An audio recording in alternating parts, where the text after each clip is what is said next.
All right, good evening, everyone. I'd like to call tonight's Temecula City Council meeting to order at 6 p.m. Welcome, everyone. Nice to see so many lovely faces in the audience. Okay, we'll go ahead and start with our invocation. Is Chaplain Mazizi here this evening? There he is. Welcome, sir. Go ahead and come on up. We'll do an invocation. And then Councilmember Alexander, would you mind leading the pledge today? Yes, sir. Let us pray. Eternal Lord, the city council leaders have gathered here seeking your guidance, direction, and wisdom as they make decisions for our city. Help them, dear Lord, to work together with open hearts and minds, seeking the common good for all the residents of this city. Help them, dear Lord, to listen deeply to one another and to make decisions that will promote justice and equality to all. May they be guided by your infinite love as they work to build a better future of our community. Help them, dear Lord, to be good stewards of the resources entrusted to them as they always strive to act with integrity and compassion. I pray for peace and goodness to prevail in this city. May those who plan evil against the residents of this city be overpowered by the strength, unity, love, and support that was clearly demonstrated by all peace-loving citizens of this great city at the passing of Deputy Cordero and Cajon. May your ever-present guiding angel watch over and protect all the men and women in uniform who are out there protecting and defending our liberties. For we pray in your holy name. Amen. All right, if your right hand can go over your heart. I pledge allegiance to the flag of the United States of America and to the republic for which it stands, one nation, under God, indivisible, with liberty and justice for all. Hey, thank you very much. May we have the roll call, please? Madam Deputy City Clerk. Yes. Councilmember Alexander? Here. Councilmember Brown? Here. Councilmember Kalfas? Here. Mayor Schwenk? I'm here. And Mayor Pro Tem Stewart? Here. Thank you. All right, thank you. We'll move right into our presentations. I have a presentation, a proclamation to Professional Women's Toastmasters Club for Toastmasters Month. If you'd like to meet me down at the podium, I'll be right down.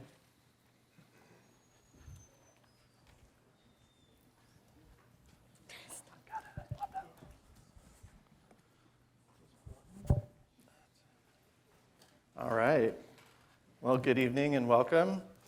So I'm going to go ahead and read the proclamation, and I do think it's appropriate that your team comes up, or that the group can more than welcome to come up and join in. So the City of Temecula Proclamation. Whereas the City Council of the City of Temecula recognizes Toastmasters International, a nonprofit educational organization, a national and international leadership organization in making effective oral communication a reality for hundreds of thousands of people worldwide. And whereas the ability to speak clearly and effectively is a powerful and important skill that can help individuals overcome barriers to effective performance in virtually every endeavor and line of work.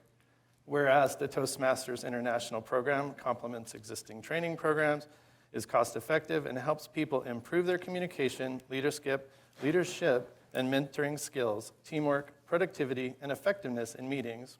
And whereas the District 12, Division C, Area C3, Professional Women's Toastmasters Club was formed in 2016 in Temecula, California. And today, after 7 years of outstanding achievement as President's Distinguished Club, the Professional Women Toastmasters Club mentors, supports, and leads individuals to improve their leadership and communication skills. And whereas the Professional Women Toastmasters Club performs a valuable service to its members and the community that promotes self-actualization, enhance leadership potential, foster human understanding, and contribute to the betterment of humankind. Wonderful.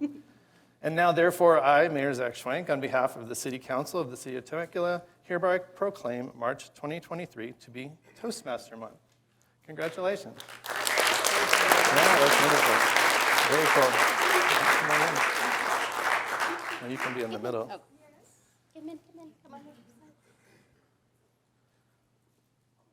over here, ladies. Oh, kind of off balance. Balance it out a little bit.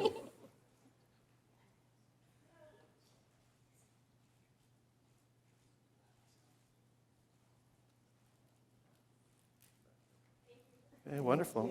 Thank you. Feel free to tell us a little bit about. Thank you. Good evening. Thank you, Mayor. Good evening, council members and executive staff. My name is Courtney Fletcher, and I'm the presiding president this year of our Professional Women's Toastmasters Club. We would like to invite all professional women, or any woman, sorry guys, into our club. Our meetings occur every Monday, and we do have a hybrid meeting. We are that innovative. We offer a Zoom meeting or an in-person meeting at the Temecula Valley Chamber. If you would all like to come visit our club, we would be more than happy to have any one of you visit to see what we're all about. I think everyone here, these ladies standing beside me, we not only grow together, it's not just about public speaking, it's about leadership, it's about community. We build for Habitat for Humanity, we go to coffee connections. We don't just talk to hear ourselves talk every Monday. And it's a great, great partnership together with Toastmasters International. And this year's theme is Conquer to Thrive. And we like to challenge you and all of the citizens of Temecula to conquer something today, conquer something yesterday. Think about conquering something to thrive. And we appreciate your time. We appreciate your proclamation and the honor I have receiving this today. So thank you. Wonderful.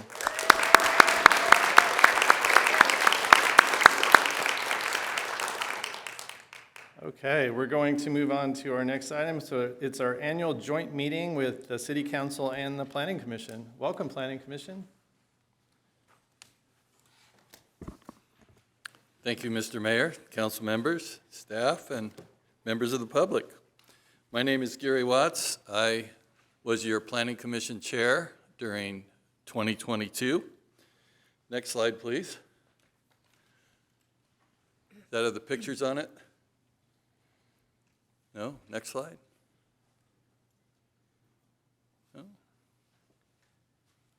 Well, we do have pictures of us, even though you can see us all at some point. Technical difficulties. Well, I'm going to take it that the photos look a lot like you all right there. There we go. All right, there you go. I will let each of my distinguished colleagues introduce themselves during their portion of the presentation, if you don't mind. The Planning Commission serves as the designated statutory planning agency for the City of Temecula, reviews and makes recommendations on topics related to subdivisions, specific plans, zone changes, plot plans, and conducts legally required public hearings. And FYI, we meet the first and third Wednesdays of every month right here at City Council Chambers at 6 o'clock. I can guarantee you that there will be good seats available if you want to come and watch us one of these times. Next slide, please. We have a new member. On the other previous picture, we saw Commissioner John Telesio, who I'll mention a little bit later, and Fernando Solis has taken Commissioner Telesio's spot on our commission, and we welcome him. He brings a lot of new vigor and youth to the commission, and we welcome his input. In February 2023, the Planning Commission selected Commissioner Turley Trejo as the 2023 chair for the commission, and Commissioner Bob Hagel was nominated and confirmed as the vice chair for 2023. Next slide, please. Next slide, please. Very good. At the beginning of 2022, the commission received a report detailing the 2021-2029 housing element update, including review of housing element requirements and timeline, review of the California Department of Housing and Community Development comment letter. Staff recommended changes to the draft housing element. Next slide, please. The housing element is a critical part of the general plan that impacts how our community develops. When the housing element cycle started, the city was facing an assignment of 11,232 additional units for the regional housing needs allocation as determined by SCAG. That's a lot of additional units, as you'll learn as we move on. The city opposed the methodology used to arrive at this RHNA number, and in one of the most unexpected reversals of policy around housing in over 50 years, SCAG agreed that pushing housing growth away from job centers was no longer sustainable. The city was ultimately issued a RHNA allocation of 4,193 units, and I think we owe a big round of thanks to our staff for fighting for this and getting it adopted. They were involved and kept us informed the entire time, just as I'm sure they kept the council informed as well. Next slide, please. This HCD review cycle has been described as the most difficult in the history of the state. Out of 197 cities within the SCAG region, only 86 cities have received approval from HCD due to the complexity of HCD's reviews. The city had a challenging project, served our community interests, dealt with many challenges along the way, including a pandemic, SCAG delays, and changing laws, and ultimately succeeded in obtaining approval of our housing element, which is a big deal, by HCD on December 15, 2022. Next slide, please. Zoning updates. As you know, most zoning updates come to you for final approval. We see them first. The commission reviewed and recommended city council approval of amendments to be made in cooperation with Animal Friends of the Valleys to repeal and replace Title VI and modifying Title 17 of the municipal code. And that updates our code related to animal keeping, including compliance with the microchip requirements in Senate Bill 573 that increases the return to owner rates due to those microchips. Implement spay, neuter requirements to control overall animal populations. Next slide, please. Planning Commission received a presentation on the draft quality of life master plan, asked questions of staff and the city's consultant, and provided comments to staff. And I want to personally thank Commissioner Turley Trejo for being a member of that committee, that Blue Ribbon Committee, to come up with the quality of life master plan. Thank you, Lene. Next slide, please. Planning Commission approved 3 development plan applications for 3 industrial buildings located in the industrial park along Avenida Alvarado, east of Via Industria. The buildings are almost 22,000 square feet, 11,000 square feet, and approximately 23,000 square feet. For those that don't know, there's a whole series of these buildings going in the industrial park. And if you go to Winchester Road and head all the way to the hills to the south end of the road, you'll see most of these directly to your south. Next slide, please. And the Planning Commission approved the development plan for an approximately 18,630 square foot building totaling 3 stories located on Old Town Front Street. For those that don't know, that would be just on the north side of the Palomar Hotel. Next slide, please. I'll be back. So he asked us to introduce himself, but he didn't really introduce himself. That was our Gary Watts, who was our chair last year and did a fabulous job. So we really appreciate him and all the work that he did last year. And I personally enjoyed working with Gary. I'm actually been on the commission longer than anyone now. Wow, crazy, huh? Right, Zach? So this is my 9th year on the Planning Commission, and I've always been the only woman on the Planning Commission. But I have to say, these are great men, and I appreciate working with them. I look forward to getting to know Fernando better. And I think we have a great commission. And I really appreciate the staff and how we're able to work with them and how they communicate with us, and that we really have a voice. And that's what I think is important as we represent the community. Next slide, please. So as Gary briefly talked about, I wanted to make sure we had a slide on this because I felt like it was really important. I did have the honor of serving on that committee, and we met practically every month for this last year and a half or so, and talked as a committee and shared ideas and really went through this plan. And I feel like it was really an important plan because it's really the next 20 years of what we want to have happen in our city. And as we know, if we let things happen, they will happen. So we have to make things happen. And that's really what this plan is. And it contains 7 core values and really the citizens' priorities for the future of Temecula. And I feel like our committee represented the city in a broad way and an intimate way also. So I really appreciated being able to be on that committee. Next slide, please. So I'm going to actually read this. I don't like reading the slides, but I'm going to read this because I think it's pretty important. Not that they aren't all important, but this is about actual proposed amendments to the Municipal Code, Title 5 and 17.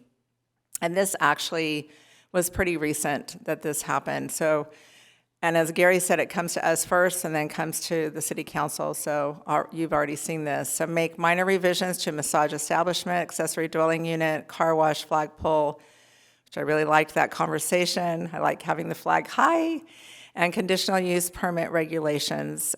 Second, establish parking garage standards. Third, clarify the permitted uses allowed in the open space and open space conservation zones. Thought that was interesting.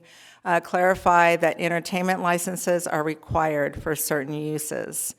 And we're really appreciative of this new entertainment license process and think that it will help our city be safer. And the last one, modify the definition of alcoholic beverage manufacturer and guest house and add definitions for active and passive recreation. Next slide, please. So we also were able to add 5 projects to the capital improvement program. Next slide. And so this restaurant actually, I can't remember what it used to be called, but the sign on there says 3rd Street, but it's right next to the 3rd Street Salon right here across the street. And we actually approved a modification to the development plan for that restaurant. And at this time, there's not a restaurant there, but it's ready for a restaurant to come in. Next slide, please. And Somers Bend, which you've seen a lot of, and we've seen a lot of, and it's pretty amazing out there. Something that was talked about for years. You know, we called it Roy Pa, and can't believe it's all happening, but it is. So we've been approving a lot of home product reviews, and this one is for 81 units in planning area 31A, where the arrow is showing you. And this is an example of what the homes look like, and I think if you've been out there, you can see that it's a very well thought out project and well done project. Next slide, please. So this is another industrial building, and I think we're going to see a picture of it in the next slide, but this one's for about 20,000 square feet. So go take a look on Avenida Alvarado if you're watching. You'll be surprised. It's kind of amazing. These are like industrial buildings. Look, like, is that not cool looking? And the colors, right? We worked hard on those colors, just here to tell you. So go out and take a look at those, and we're proud of voting on those and making that look like a kind of a uniform area that looks nice for an industrial area. So if you haven't seen them, please take a look. Next slide, please. I think I'm done. Yep.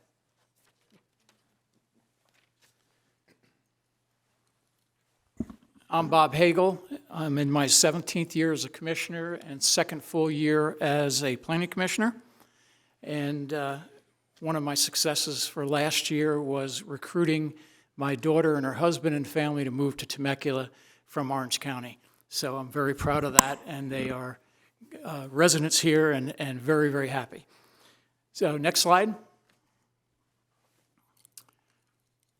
Okay. So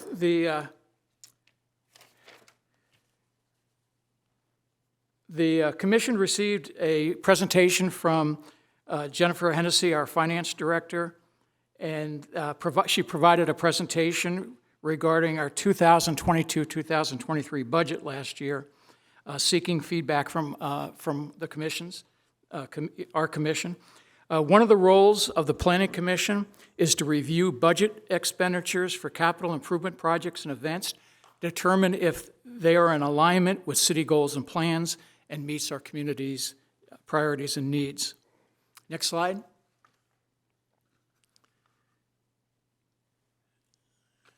Okay.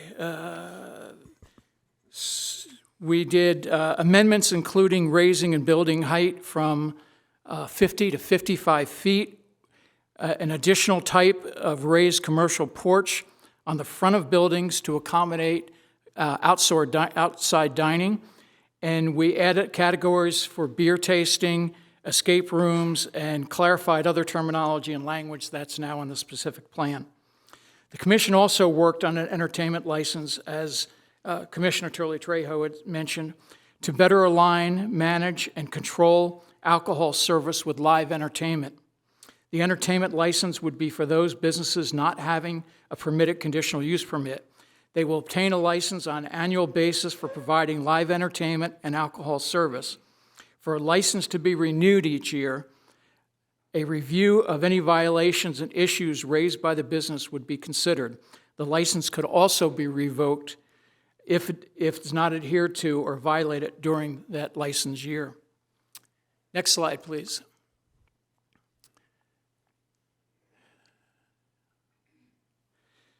Okay, shopping carts. The shopping cart ordinance. Shopping carts removed from businesses and abandoned around the city results in a poor look for our community and can be a hazard, especially for vehicles. In addition, the city spends around $25,000 per year removing them, and as I understand it, raises Eric Adams' blood pressure. So with a cart ordinance in place, I think your blood pressure will be able to go down now. So. The goal of this ordinance is to provide a solution for this issue by requiring one of several methods to prevent carts from leaving business properties. To see two of the three primary methods, visit Aldi's and Ross's. They have had them in place for many years now. The businesses offering carts have until August of this year to comply, so we should see some changes as the year goes on. Next slide, please. Okay,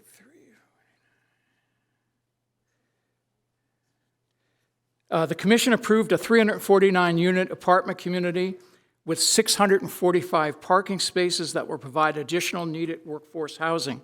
It offers 21 studios, 122 one-bedrooms, 172 bedrooms in 8 buildings, and 9 townhouses. It also will have a clubhouse, pool, pickleball court, bike rack, tot lot, and a dog park and a dog bath. So residents will have their own dog park to walk their dog in and can give it a bath there. Next slide, please. So we've talked about the Mountain View Industrial Buildings. This is Building 12. We are finishing up a whole group of buildings that are there. There's only a few more left to go. This building is a particularly big building, a 38,000, almost 39,000 square feet on Avenida Alvarado. The industrial park is supplying badly needed local employment, which reduces I-15 travel for Temecula and other nearby residents.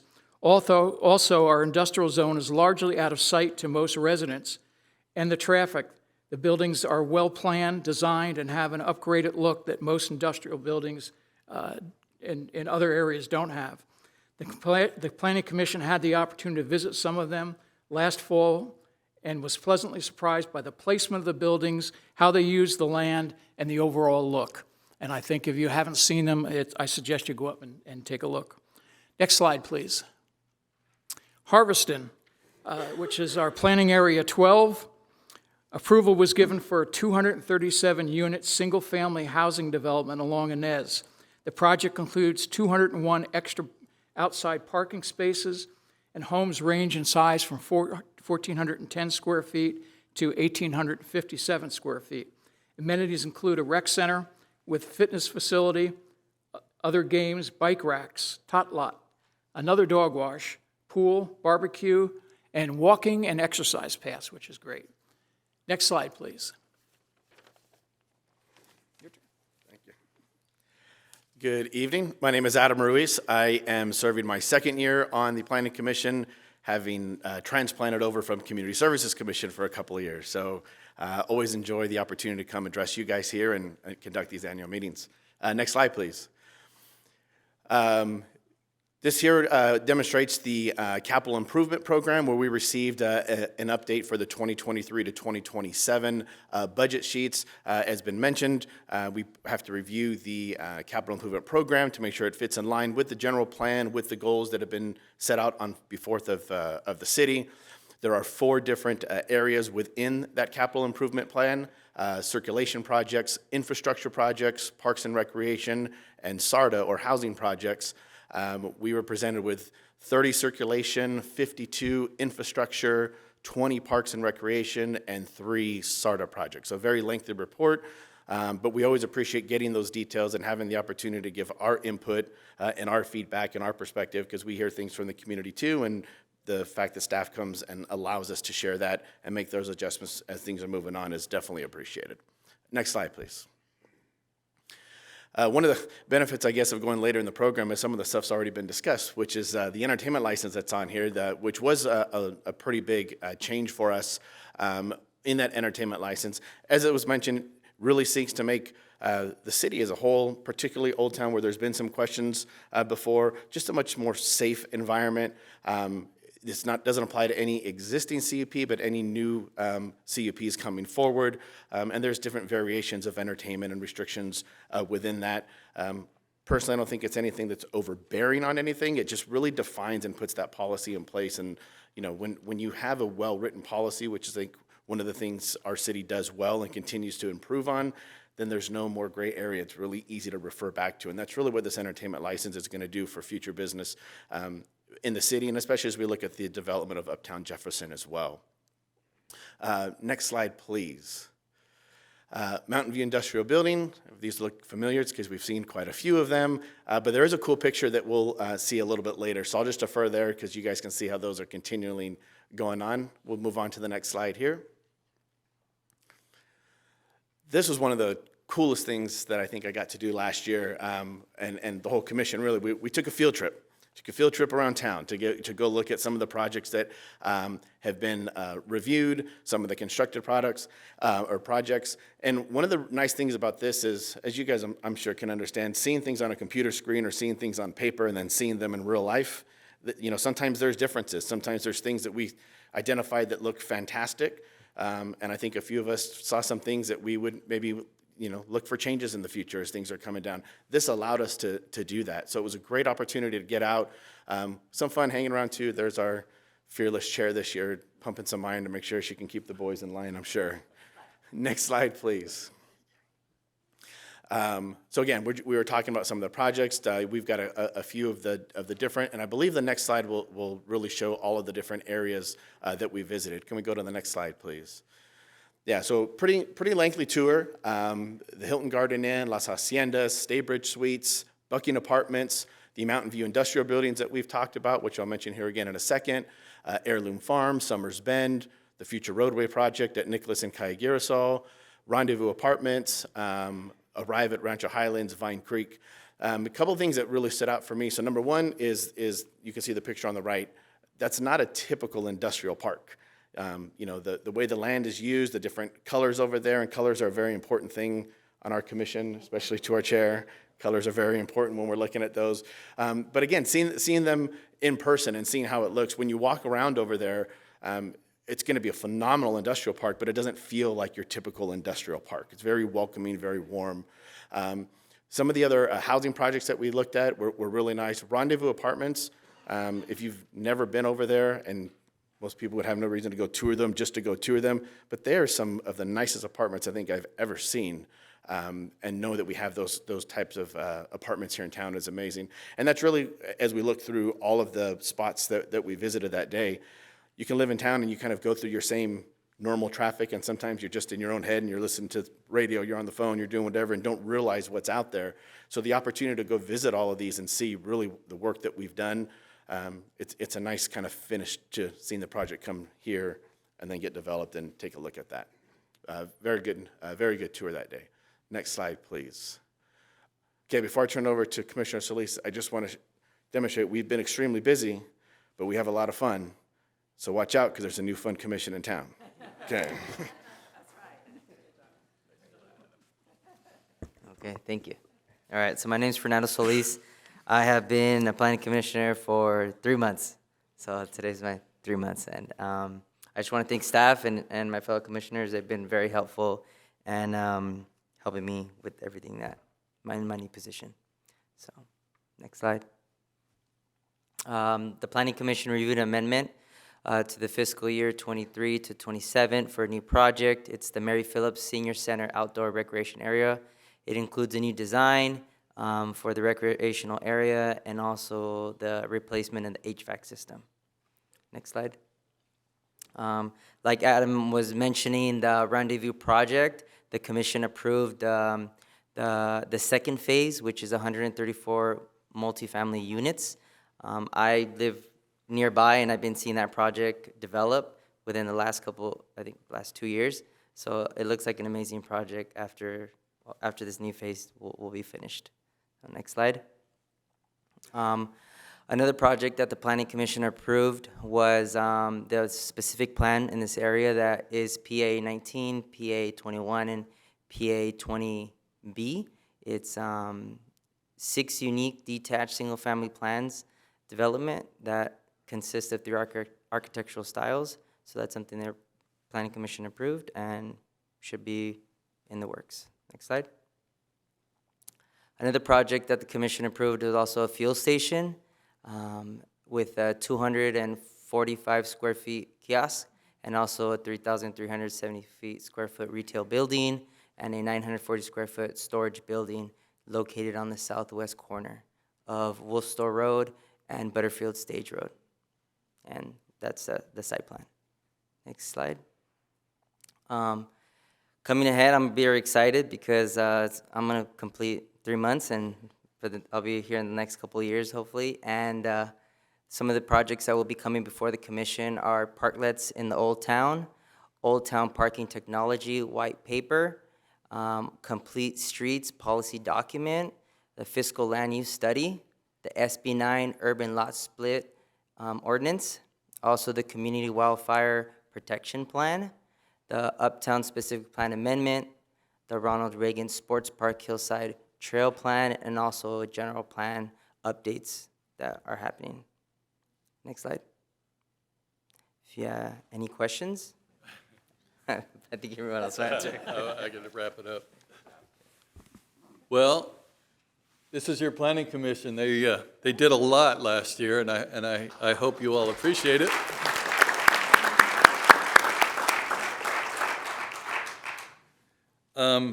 A lot of the things look easy sometimes, but they're not.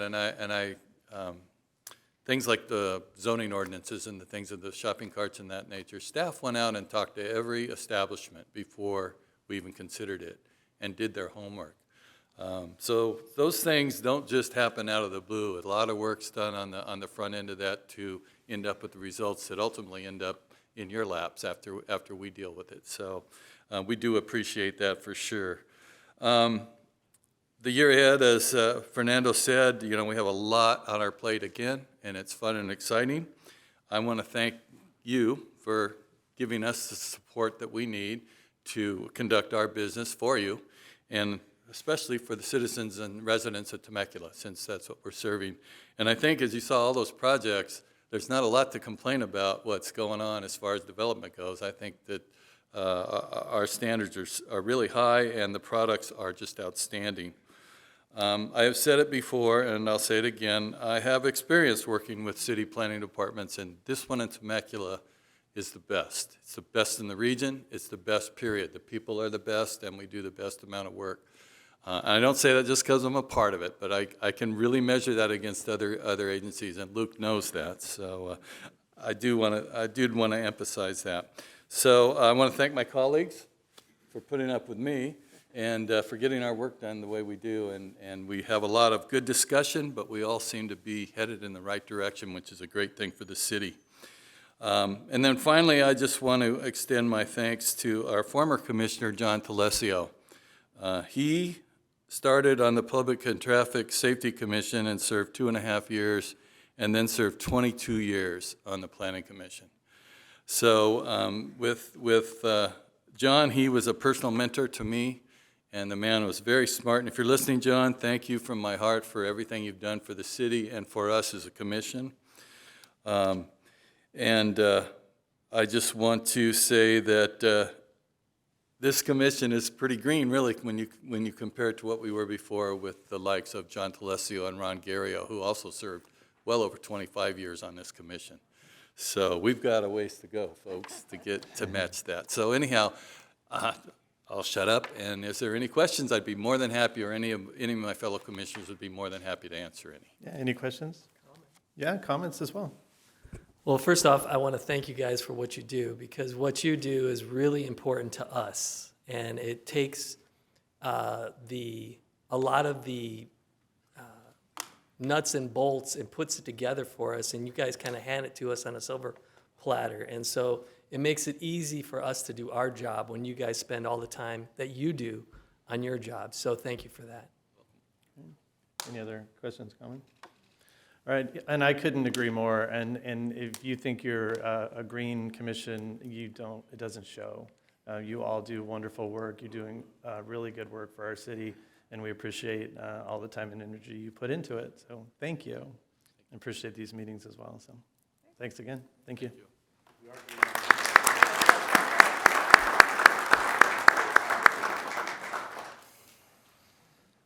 Okay, and with that, we will move on. Okay, well, we're going to have to, we'll go ahead and move on to our public safety report at this moment. Oh, she wants a picture. Okay.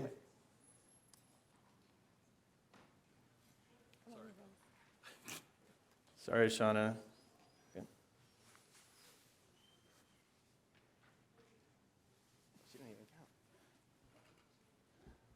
All right.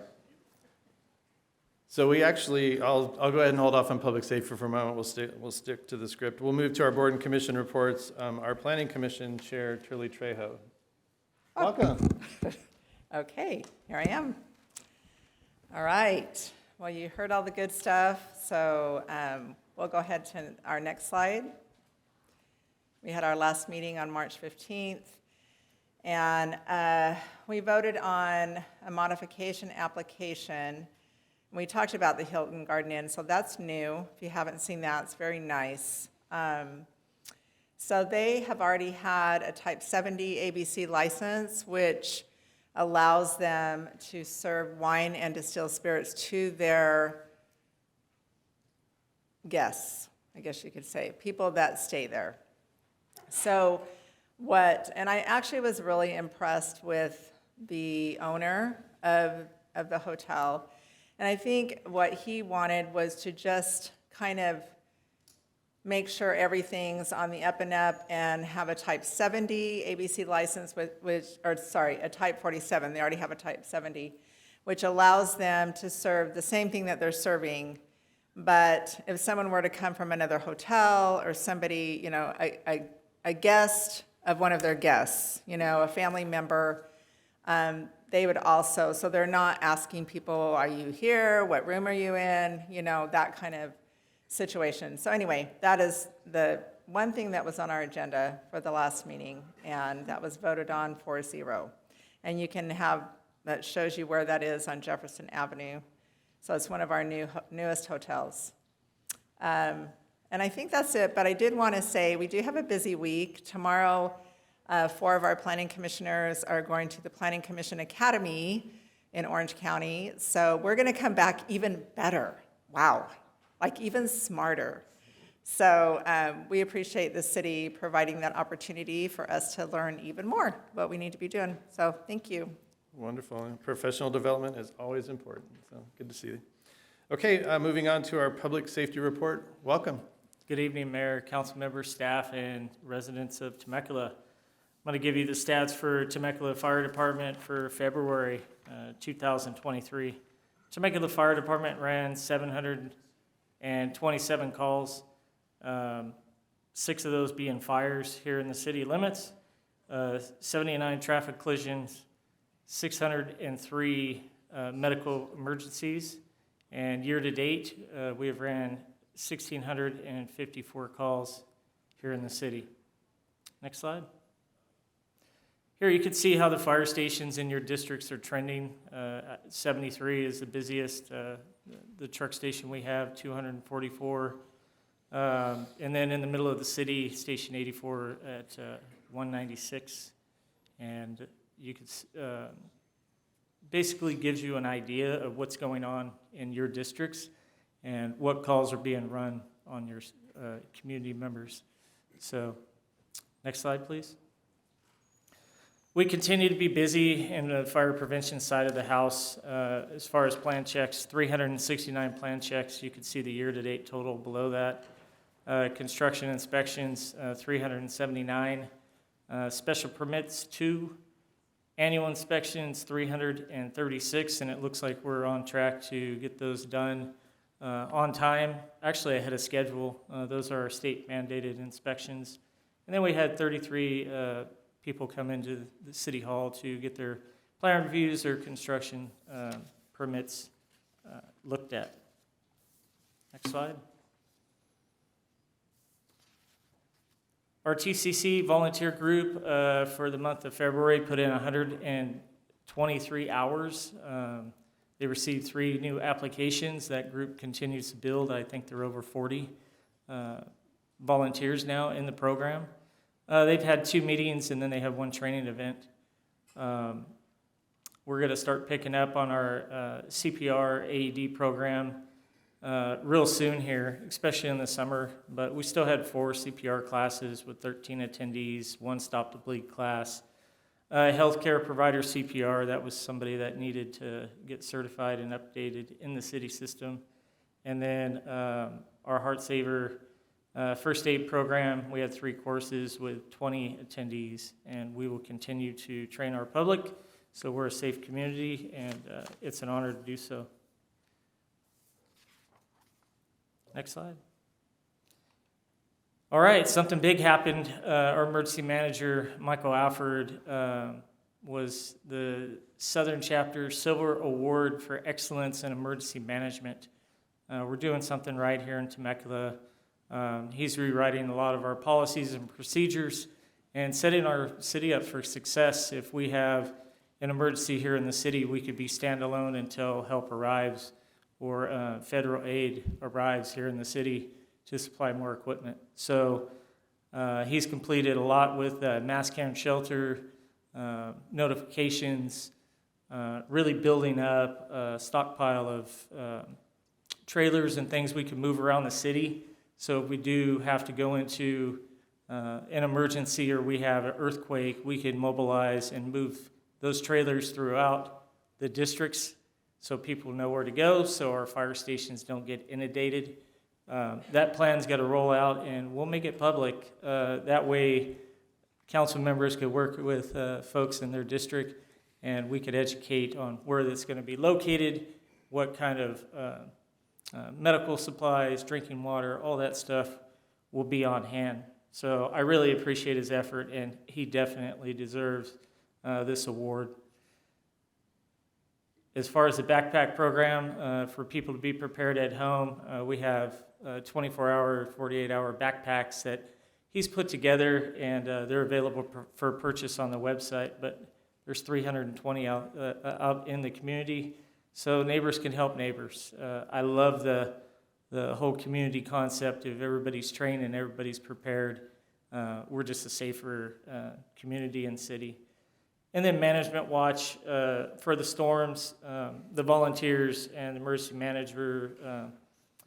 We're in the EOC here at City Hall, and it was normal operations, but just one step up to where we could keep the citizens, the city manager, and the city council apprised on what the current conditions were with the storms that impacted the city of Temecula.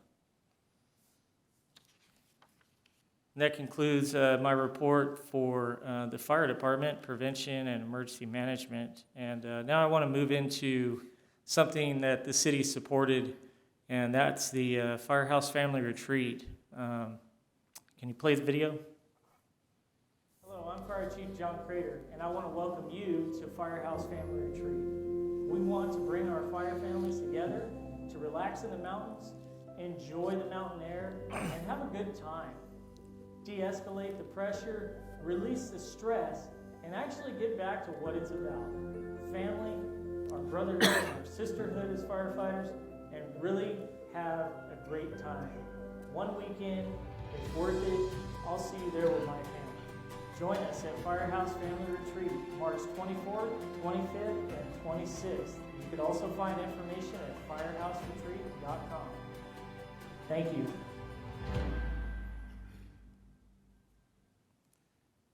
This retreat would not have been possible without the support of the city of Temecula. The city of Temecula set aside $250,000 to be put into the Riverside County Fire Department Benevolency Fund for behavioral and mental health and retreats like this.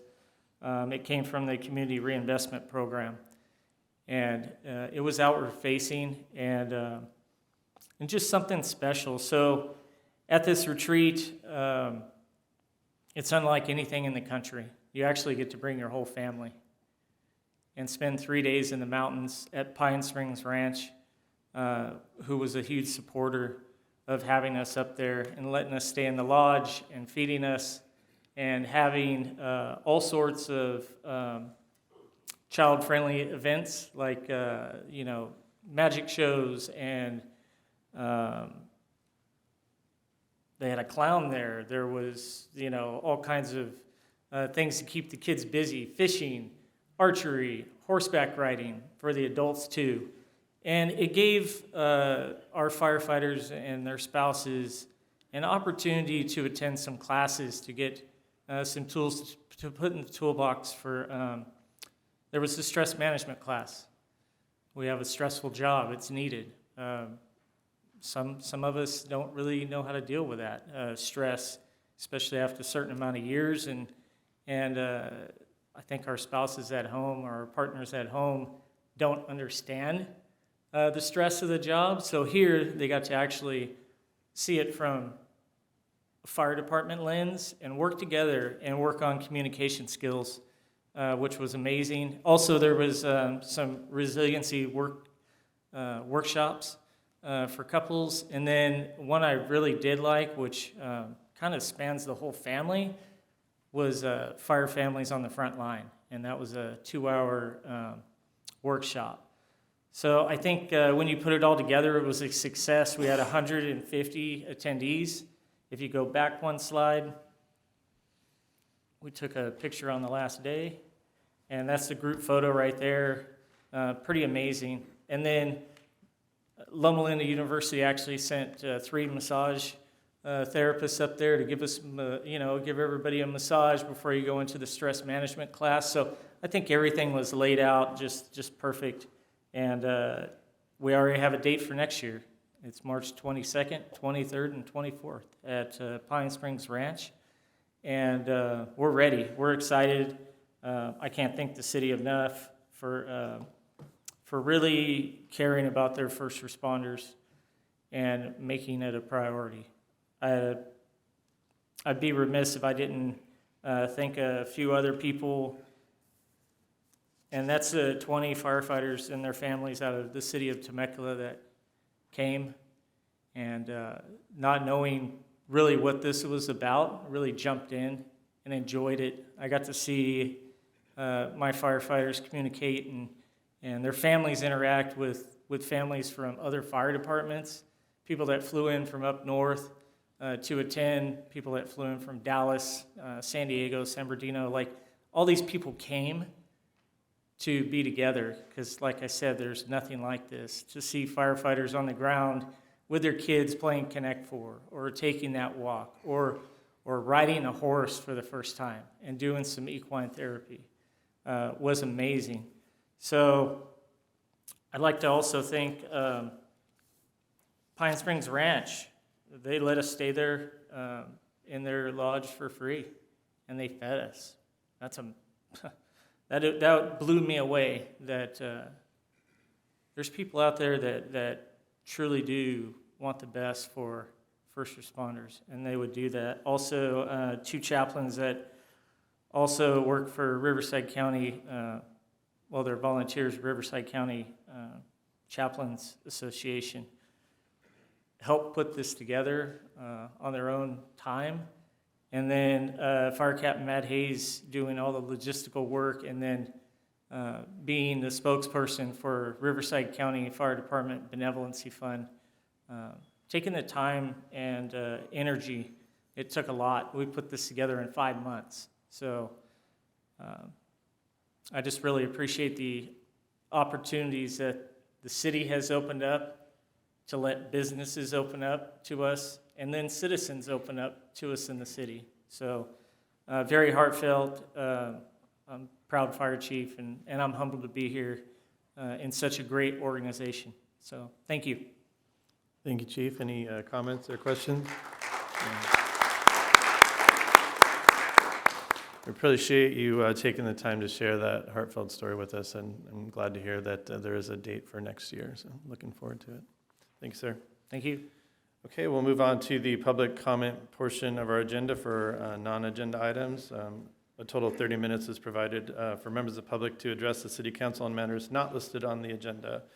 Madam Deputy City Clerk, do we have public comments for non-agenda items? Yes, we have several in person for non-agenda items. We also received several emailed public comments, which will be made part of the record. Okay, can you call the first speaker, please? Yes, first speaker is Innocent, to be followed by Slim Killens. Welcome. Yes, welcome. It's pronounced innocent, but yeah, actually, I'm the real Derek Kinnison. I'm a January 6th defendant, awaiting trial for nonviolent crimes, did not enter the Capitol.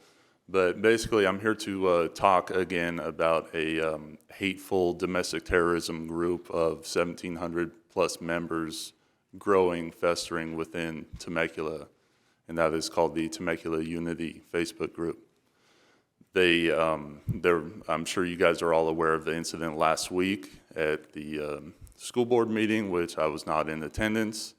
A man was yelling at a child. Well, Temecula Unity took it upon themselves to label that man as me, even though I'm about a foot taller than he is. And so since then, the video's gone viral and international, and I've been doxxed online. My address is out there, my email's out there, my wife's phone number is out there. People have been making threats of physical violence to come to my house. So I just wanted to play a couple of messages that were left early on by Temecula Unity for my wife. I apologize for the language. What a lucky lady you are, if it is. He's just a joy. You must adore being married to him. So Tell me, does he yell at your daughter the way Let's he not yells do Mr. Mayor. the audio. It's a public comment No. portion, so we'll go This ahead. is a public comment. You First need to of be all- aware of this. He's an idiot. We Secondly, don't do this. he's gonna be- and we don't do videos either, so we can just take your public comment, and you can go ahead and share whatever they said. Well, I don't like repeating all the nasty, disgusting cuss words that they like to use. I'm a man of God. I like to watch what I say. That's why I apologize in advance for attempting to share to you guys. I did, I believe, try to email you guys. I'm not sure if it got forwarded through or not. We got it. Okay, so you know how disgusting it is. This is coming from a group who advocates for women's rights, and they speak out against bullying. And this group is harassing my wife. They're bullying my wife. My wife's never been to a city council meeting or Temecula school board meeting, and this is the stuff that she's facing. These actions by this group has put my family's safety at risk. My family is in danger now because of this, because it's online. You can't just hit the reset button. It's out there. Picture of this guy with my name across there. And this has serious, serious consequences. So this group of Marxists that's out here just pushing all this stuff that wants to call everybody else racist and hate, I come up here, I talk about the Bible, and I talk about the Constitution. What do? They hate me for it. So I guess I do live rent-free in their heads, But for them to go ahead and do this and falsely put my name out there, I mean, this is dangerous. This is like real life dangerous. And so, you know, they're here tonight, and what are they here for? Oh, they're going to try to take another women's right away and bully a woman. So that's what they're here for. Although they say they're, you know, about unity and everyone's welcome, everyone has a voice. That's what they're about. So, you know, definitely if you guys can listen to those voicemails. They're disgusting. All right. Oh, and real quick, they're also making fun of people with disabilities. On this voicemail, the lady said that I had a small penis, and small penises is a medical condition. It's called micropenis, and they're making fun of micropenises. Thank you. Next speaker. Next speaker is Slim Killens, to be followed by Jillian Larson. Welcome.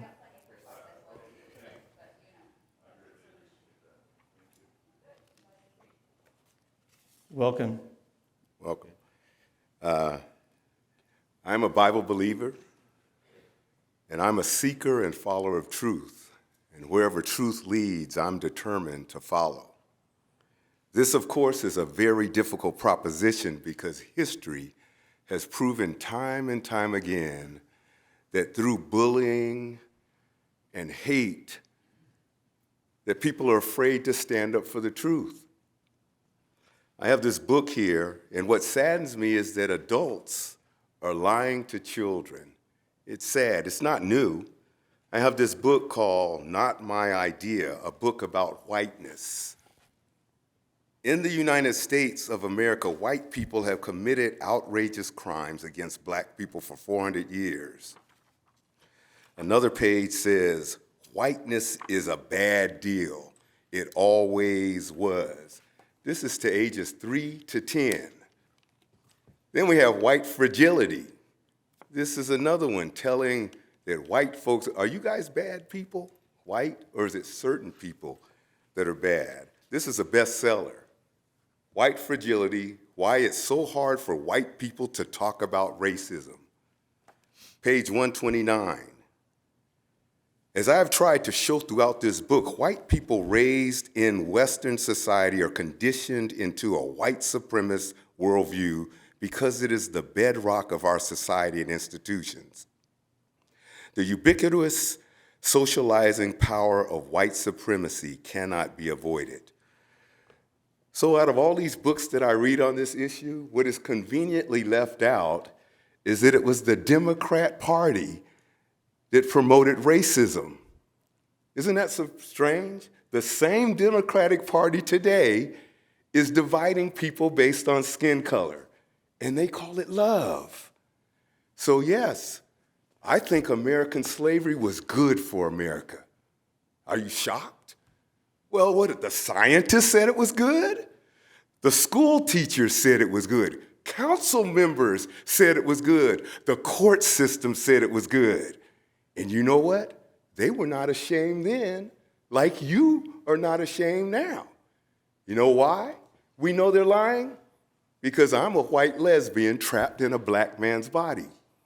And I'm 6 months pregnant, and I love my husband. But the LGBTQ won't accept me. I thought you can be what you want to be. So don't condemn white people that hated black people when now you are hating people today. You're dividing white and black people. Thank you, President Barack Obama. That could have been my son. Well, there's a lot of sons in the womb of a mother that could have been my son.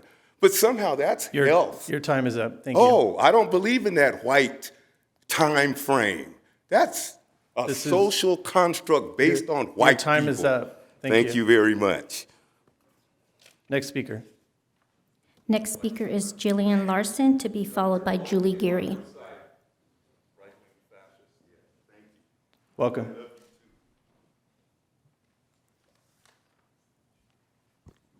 Good evening, Mayor, City Council members, City staff, commissioners, and Temecula. Tonight I'm going to read again.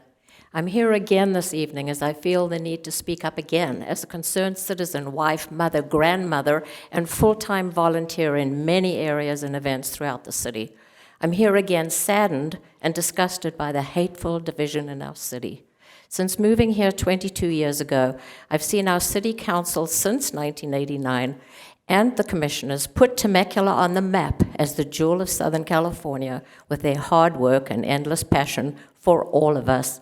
In the past 22 years, I've watched an endless stream of our fellow townspeople working tirelessly, making huge, valuable, significant contributions, making Temecula the city we've all been so proud of.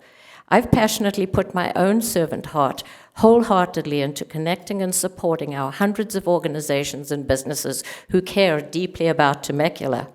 In addition, I created and produced Reality Rally to promote Temecula and to include and involve hundreds of students of all the local schools, the Marines, high school music programs, High Hopes, other artists, adults, and over 125 sponsors and businesses, 354 reality TV shows, stars from 78 TV shows, and an event production of 70 volunteers, and all 8 area city councils and their citizens all joined us.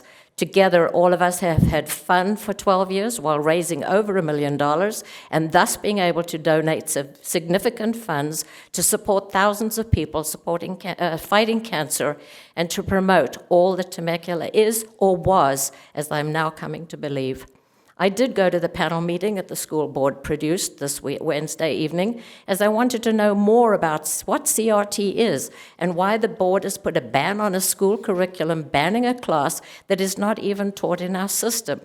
The meeting was nothing but a badly produced, one-sided puppet show that turned chaotic when a white woman derisively yelled at a black man who had just delivered a very well thought-out and eloquent public comment to go home and go back from where you came.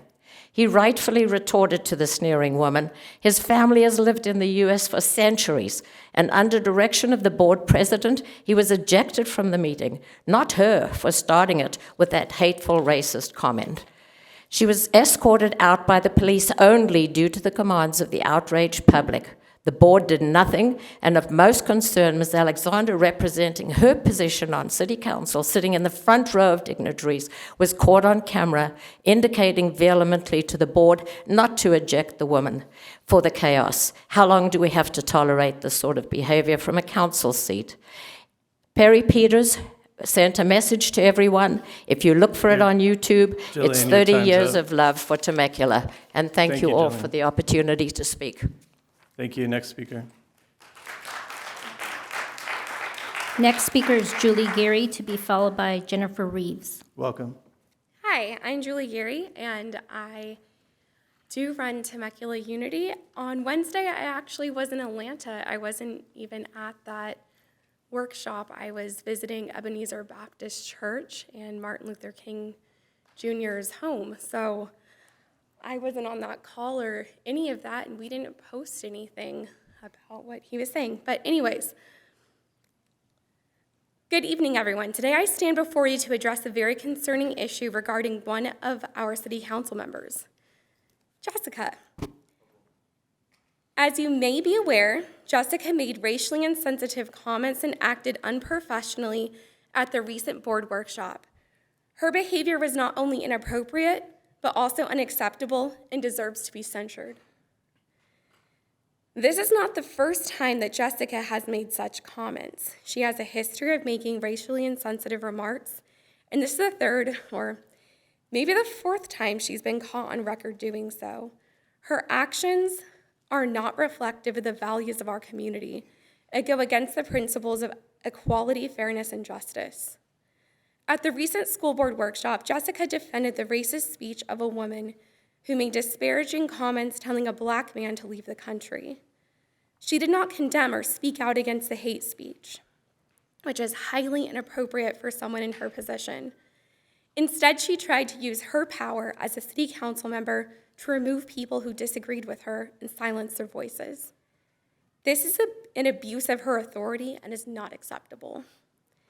As public officials, you have the responsibility to act in a professional and respectful manner, especially when it comes to issues of race and discrimination. Jessica's actions are not only demonstrate a lack of sensitivity and understanding, but also undermine the trust and confidence that the public has in our elected officials. Therefore, Jessica should be censured for her behavior. This is not a personal attack on her, but rather a necessary step to hold her accountable for her actions. We cannot allow such behavior to go unchecked, as it sets a dangerous precedent that goes against the values of our community. In conclusion, I urge the City Council to take swift and decisive action to censure Jessica for her speech and actions at the recent school board workshop. It is time for us to come together as a community and reaffirm our commitment to equality, justice, and fairness for all. Thank you. Thank you. Next speaker. Next speaker is Jennifer Reeves, to be followed by Bob Cowell. Welcome. Members of the board, the divide created in this community by Ms. Alexander and other elected officials in this city can no longer be ignored. We have now been in the international news twice, and not for flattering reasons. Why does Ms. Alexander think it's acceptable to use her position on the council to influence the decisions of a school board when it comes to someone's removal? Why does she think it's acceptable to push her religion and her politics in a position where these things should have no bearing or influence? This need to push a political and religious agenda in positions where they don't belong is exactly why our community is where it is today. The situation regarding a specific member of the community is unfortunate, but there is no evidence to prove the group he mentioned had anything to do with that situation. And in fact, many, many people in this room reached out to the ones who made those posts, telling them that they had the wrong man. I'm also disappointed by this decision to have a presentation regarding low-income housing. This feels like an attempt to placate community members rather than actually help them. Why does it seem like their voices go unheard in a situation that impacts them directly? I hope to see real change coming from this council in the future. People are no longer coming here to use our businesses or celebrate their life milestones. Our businesses are suffering because of what is happening here. I hope the council will reflect on this and move forward with the goal of helping the least among us. I also ask that Jessica Alexander resign from her position on the council, and if not, that the council will censure her for her actions. Thank you. Thank you. Next speaker. Next speaker is Bob Cowell, to be followed by Greg Langworthy. Welcome. I only have 1 minute, 3 minutes, okay, thank you. I was at that meeting, and I can only tell you that everything you've just heard from Temecula community unity is basically a lie or exaggeration.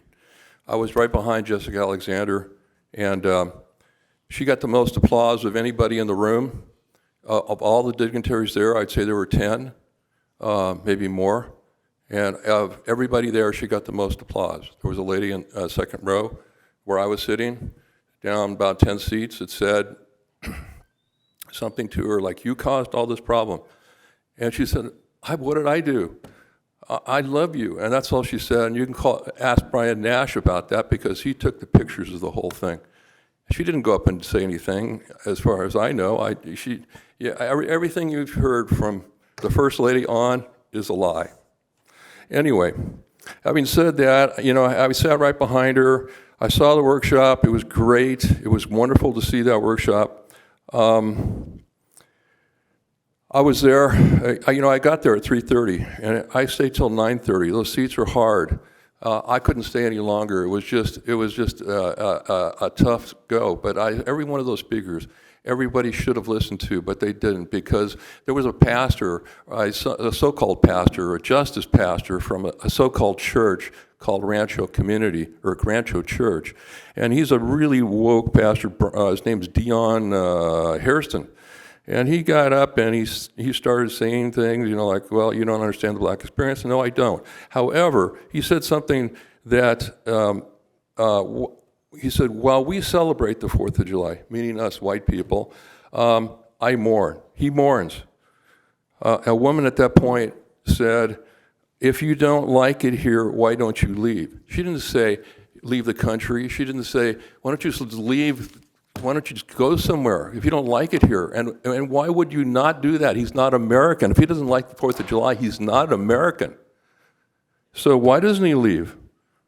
And at that point, he kept yelling and screaming, and I was there. I saw the whole thing. And what he did is he shut down the whole meeting. Then Schwartz got down from the podium and said, "You don't have a quorum."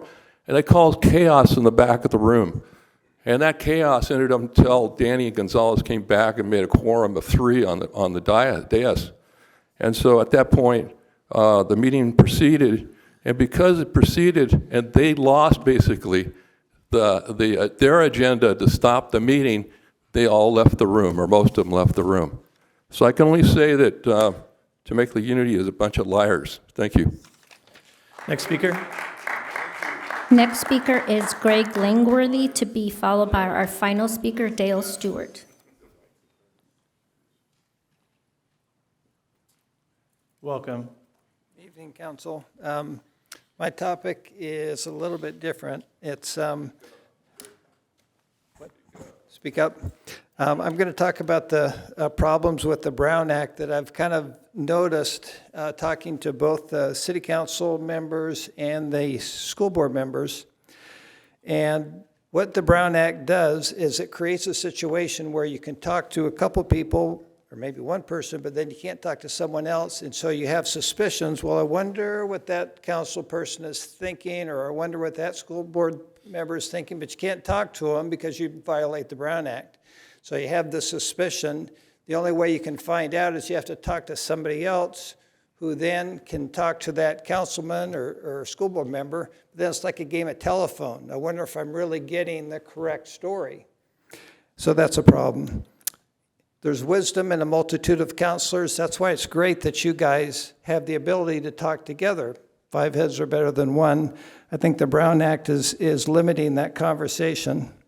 It's also limiting the problem when a basic principle, I know this with my wife, when you have a problem with someone, you got to talk to them directly. I got a problem with Zach, I talk to Zach. Got a problem with Stu, I talk to Stu. Brown Act is restricting that problem, or restricting that principle. So a possible solution that I see is what the school board did a few weeks ago. They actually had a round table, a workshop, square table where they could actually face each other, and I saw 2 school board members who actually were able to talk to each other face to face and find, oh, that's what you mean. Oh, I thought this and that. They were able to clear up some problems in their conversation. So my suggestion is that maybe regularly you have this kind of workshop forum. This is not a great way to resolve problems with each other because you're not looking, we're looking at you. It'd be like my wife and I trying to resolve our differences and we call the kids in to watch our argument. That's not a good idea. So in that kind of format with a square table, a round table, in a workshop environment, you may be able to work out disagreements. I think the whole city benefits from how well you guys get along together. You guys are kind of an example for the rest of us. So that is my suggestion, and appreciate the work that you guys are doing. Thank you. Thank you. Next speaker.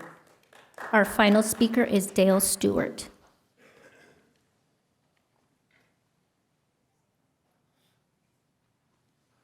Hello, good evening, everyone. Welcome.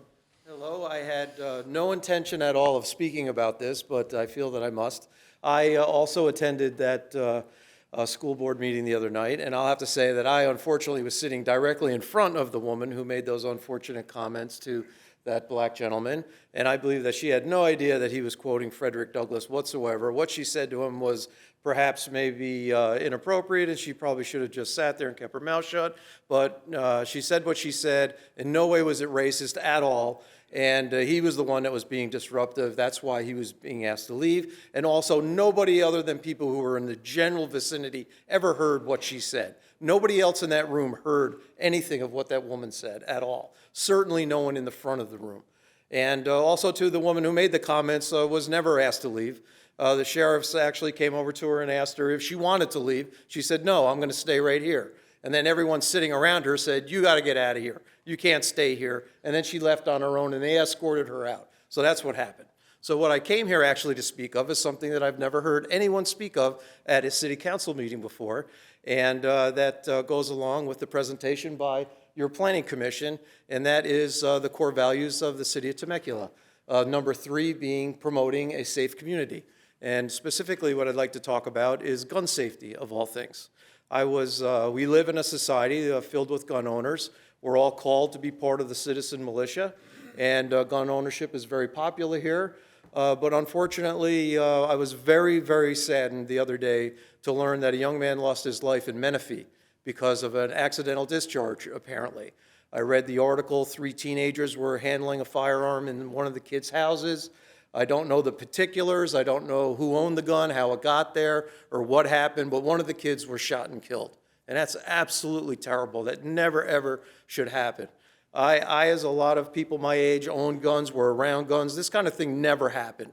I owned a shotgun and a rifle when I was a teenager, and I had it sitting in the corner of my room. It was never loaded. It never left my room. I never played with it, ever. I never even thought to ever do that. I never heard of anyone ever being accidentally shot even. I've never heard of that. But nowadays, it's a different world we live in, and what I'd like to ask is the board, I'm sure law enforcement does a wonderful job putting on public safety presentations about gun safety, and I'd like for you to enhance that, to get together with law enforcement. I'm sure they talk to kids at school and all kinds of different things. I'm sure they do.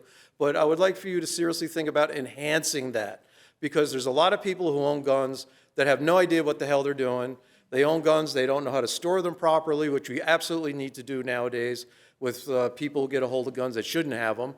And also just handling a firearm. I mean, you got to go out of your way to accidentally kill somebody. You have to go out of your way. You have to do so many things wrong to make that happen. And so I would just like you to consider doing that, and it would only help the community. Great, Thank you. Thank you. Okay, we'll go ahead and move on to our city council reports. I'm going to go ahead and start off to my left. Councilmember Alexander, do you have a slide? Yes, Mayor, thank you. All right, I'll try and make this as fast as possible. I have a few things. It's been a busy 2 weeks for me. First off, I was able to go to Reform, California on March 18th, which was a privilege for me to hear from Carl DeMaio speaking about the Tax Protective Initiative. This is going to be on the 2024 ballot initiative for California that can take back local control on taxes that we are being charged or will be. It also is going to be restricting the ability for state and local politicians to exploit loopholes, at the same time forcing government to be more transparent with the voters. I'm encouraging people to go to stopcaliforniataxes.com to get more information. It was a very good seminar. The next slide, please. All right, the next one, the gentleman that just came up a few minutes ago, I'm actually going to point this out, which was amazing. I was able to go this Saturday to the OTTG, which is the Old Town Gunfighters.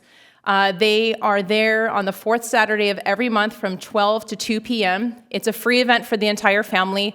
It's over near the Temecula Creek Inn. Not only were they doing reenactments, however, I loved it because with my 5 kids being there and all of these children, we were able to talk about gun safety. That was one of the things that they brought up. So it was, for me, it was really important for my kids. Again, Second Amendment, I'm all about it. And so this was a great thing, especially now how expensive everything's getting. It's a great venue to go to just for a Saturday with your family, just to do something different and kind of get off the grid a little bit. But it's right here in Old Town across from Penny Pinkle. If you can close that one down for me. I'm going to make these last 3 real quick. So I just want to thank the city staff and Mayor Schwenk for presenting and signing off on notices of opposition against SB 423. Which was brought out by Wiener, also for streamlined housing approvals, which was an overreach by Sacramento. This bill would force cities to approve certain housing projects without regard to the needs of the community, opportunities for environment review, or public input. The next one, which is really dear to my heart, that they are now trying to push out and we are opposing as a city, is AB 742 through legislation. Opposing the use of canines is what they want to do for apprehending suspects. Canines are an excellent and proven way to de-escalate a situation and often gains voluntary compliance by the presence alone of canines to reduce lethal force incidents. Having just gone on a ride-along last month with a gentleman who was doing canine, that was his position. He even spoke out against this and how much we need this for our community. So thank you, staff and Mayor Schwenk, for signing off on that. I also had the privilege of being able to do a massage parlor ride-along in my district for District 2 and look forward to doing more outside. I want to thank the core team, fire, code, building safety for their hard work and their professionalism while doing these events, I guess, or just going in to seeing what's going on, ensuring that there's safety. They continue to keep our city safe for our citizens, our patrons, and the massage parlor owners in our city for all of us. And we're always trying to look out for that human trafficking that's throughout our city. And last but not least, I also do want to say that I did have the privilege and honor to go to the school board meeting last week or on Wednesday. And I just want to thank the board for their time, their energy for hosting this event and this workshop, that it educated the public who stayed, and it allowed the audience to ask questions and get feedback from the experts and panelists. So again, to all of them who were up there, I thank you from the bottom of my heart. Thank you. All right, thank you. Councilmember Brown, anything this evening? All right, no report. Councilmember Kalfas, anything? Okay, Mayor Pro Tem Stewart. Since Jessica brought up that initiative, I do want to make everybody clear on it because 90% of it is great. I don't disagree with 90% of it, but 10% of it is very destructive because it'll allow 35% of the population to stop any new taxes that local government needs to fix problems. And so my other hat is RTCT, which is the roads, the freeways. And right now, there is no money coming from the state to fix these freeways. And unless we have the ability, and the thing about local taxes, the responsibility and the obligation is someone sitting right in front of you. It's not this massive government up at Sacramento. It's me. It's people who are actually implementing those funds. So your accountability is the very people you vote for locally. So that's where these taxes, when you allow 35% of the population to prevent these taxes from going through so we can actually fix the problems, then that's going to be a huge issue because now we're talking about quality of life issues. The freeway is a very big quality of life issue that we do not have the money to fix. I mean, just what we're doing now it was incredible we were able to cobble that money together. So to cobble anything more together, we're having this discussion at RCTC right now, there is no money available. The state, I've heard from Reform California that, the state has tons of money. We don't need to raise taxes for freeways. There's lots of freeway money. It's like, go get it for us because we have people up there digging, beating people over the head, and we can't get anything. So if it's so easy, run for state assembly, run for state senate, and go get that money for us local agencies because we're not getting it. So unless we have the ability to raise that money, and this proposition will eliminate, there's no way on God's green earth we'll get a 2/3 majority. So 35% can actually shut down the ability to fix anything. So that's my issue with this. All the transparency issues, no problem. I love it. Yeah, let's name it exactly what it's supposed to be. But the 2/3 majority, it's a deal killer. You cannot run government. There's no way you're going to get, we barely can get 52% to vote for something. So imagine 2/3, never going to happen. So you're essentially saying your quality of life is going to continue to shrink as your freeways get more and more clogged up with all the people who are moving here. Menifee's going to be 300,000 one day. They're at 100 now. So imagine 200,000 more people going up and down the 15 freeway. That's my pitch. Thank you, Mayor Pro Tem. I've got a quick slide. I wanted to highlight some really solid work by our Public Works team. So I'm sure many of you have seen this, and hopefully you weren't trying to use Rainbow Canyon when this happened. But last week on the 22nd, obviously this mudslide and boulders came down into the road. PW, our Public Works team, responded quickly with excavators and rock breakers, and for about 16 hours broke up these rocks to remove them. Street sweepers were then deployed by CR&R. Contractor delivered and installed a 200-foot K-rail along the road to protect the road from additional falling material, and then the road reopened. The road reopened in 23 hours. I have to really thank our Public Works team, our on-call contractor for their hard work, and specifically Rodney Tidwell. I wanted to acknowledge the hard work that he did. You can see this and you can think, there's no way that this was 23 hours, but it was.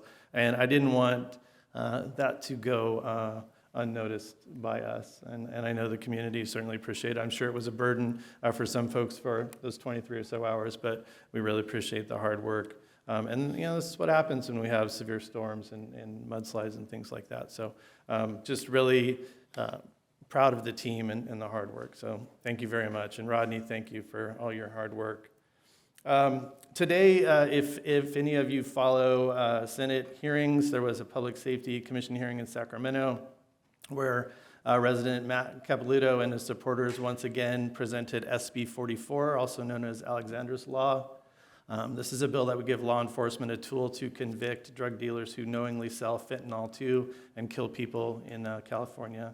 I personally signed on to this with the Coalition of Mayors in Riverside County because I believe we have the responsibility in this state to act to protect our people from the scourge of fentanyl crisis and those who peddle these poison pills on our streets. I support and congratulate Matt and his family in fighting for this bill in the memory of his daughter, Alexandra, who died almost 4 years ago. He's a tremendous example of a Temecula citizen who is fighting for the lives of his neighbors in the wake of his family's own tragedy. This is truly a selfless and worthy endeavor that we can all take inspiration from. I'm disappointed, though, that the committee continued to stall the advancement of Alexander's Law today, with 4 members of that Public Safety Committee refusing to vote on it. But I'm positive that the fight won't end here for Matt and the many people that supported SB 44. It's just really disheartening that we're trying to do something to protect our citizens and gridlock. So that is that. And I've been trying to figure a way to speak about this, and I'm just going to be delicate. I'm going to kind of nibble around the edges. But I feel like a parent tonight where people come and say, so-and-so did this, and so-and-so did that, and wasn't even here. This isn't even business of the city of Temecula.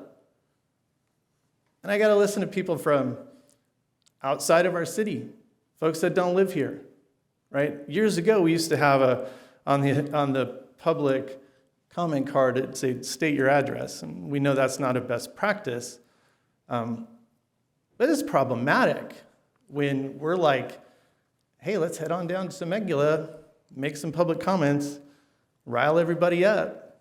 But hey, we love our city. It's frustrating. And I'm frustrated. And I'm sure, someone will clip this and put it on social media to spin up views and things like that. So be it. But gosh, for like the last 3 years, it's just like nonstop. Man, maybe I should just get off social media. Like, shut it off. Go for a walk. Volunteer. Go do something. But it's frustrating to try to do the business of the city. This agenda tonight, we'd be done by now. It is so lean. We'd be done, but we're not. So anyways, I had to get that off my chest. We'll go ahead and move to consent calendar now. All matters listed under consent calendar are considered to be routine and all will be enacted by one roll call vote. Item number 1 is waive reading of title and text of all ordinances and resolutions included on the agenda. Item 2, approve action minutes of March 14th, 2023. Item number 3, approve list of demands. Item number 4, receive and file general plan and housing element annual progress report for the period of January 1, 2022 to December 31, 2022. Item 5, approve the amended salary schedule effective March 28, 2023. Item number 6, approve consultant agreement with TK Consulting, Inc. for Inez Road improvements between Tierra Vista and Rancho Vista Road, Phase 1, PW 23-02.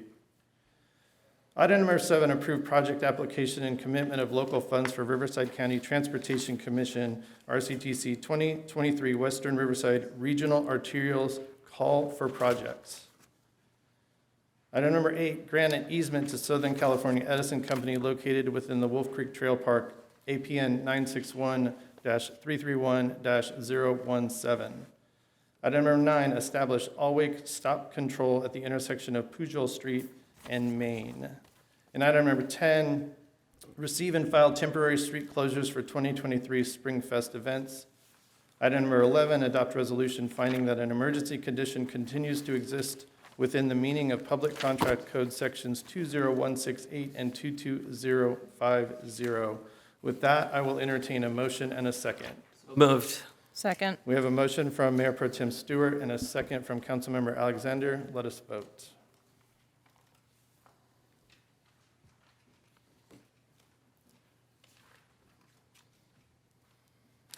Okay, and that passes 5-0. Thank you, everyone. At this time, I'll go ahead and adjourn the city council meeting.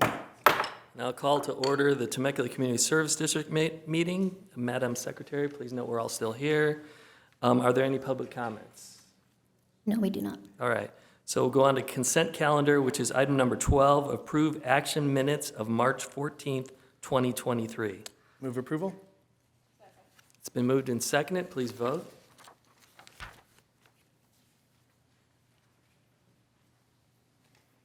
That passes 5-0.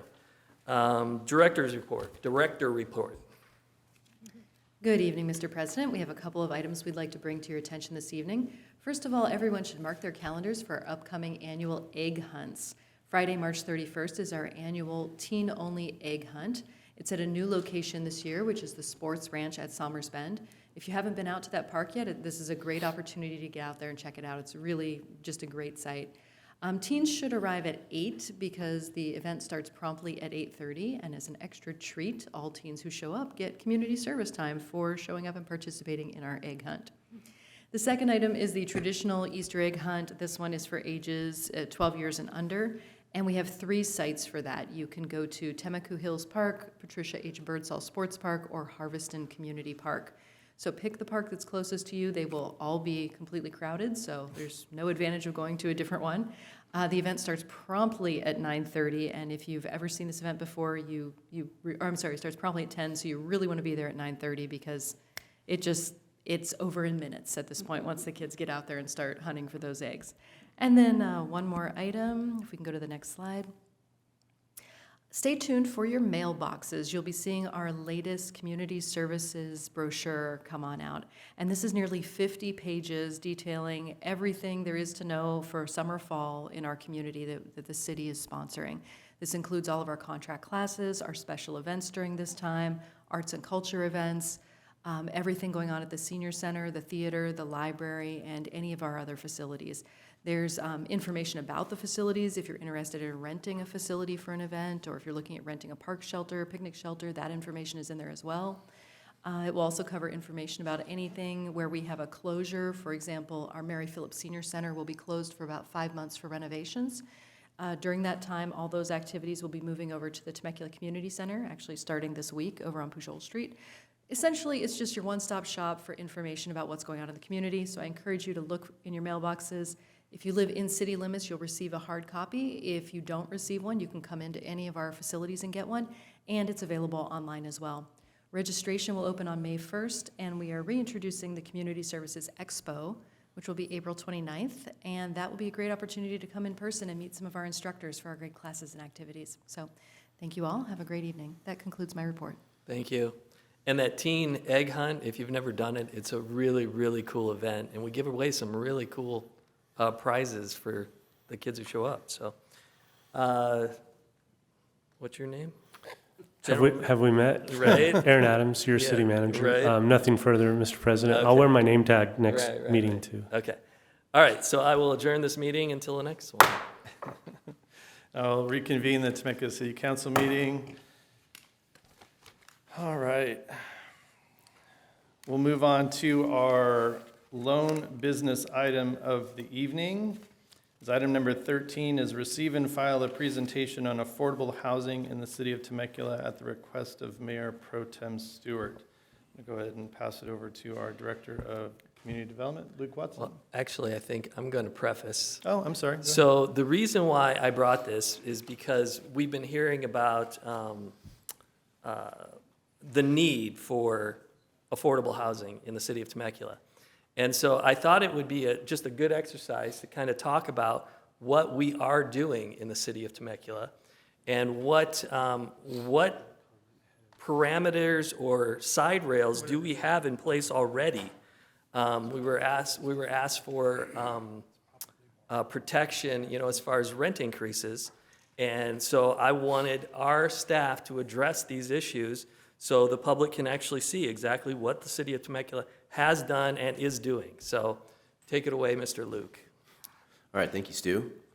So as you mentioned, we're going to do a little presentation on affordable housing tonight, and as city manager has been referred to as Housing 101, Affordable Housing 101, I think that's a good way to describe it.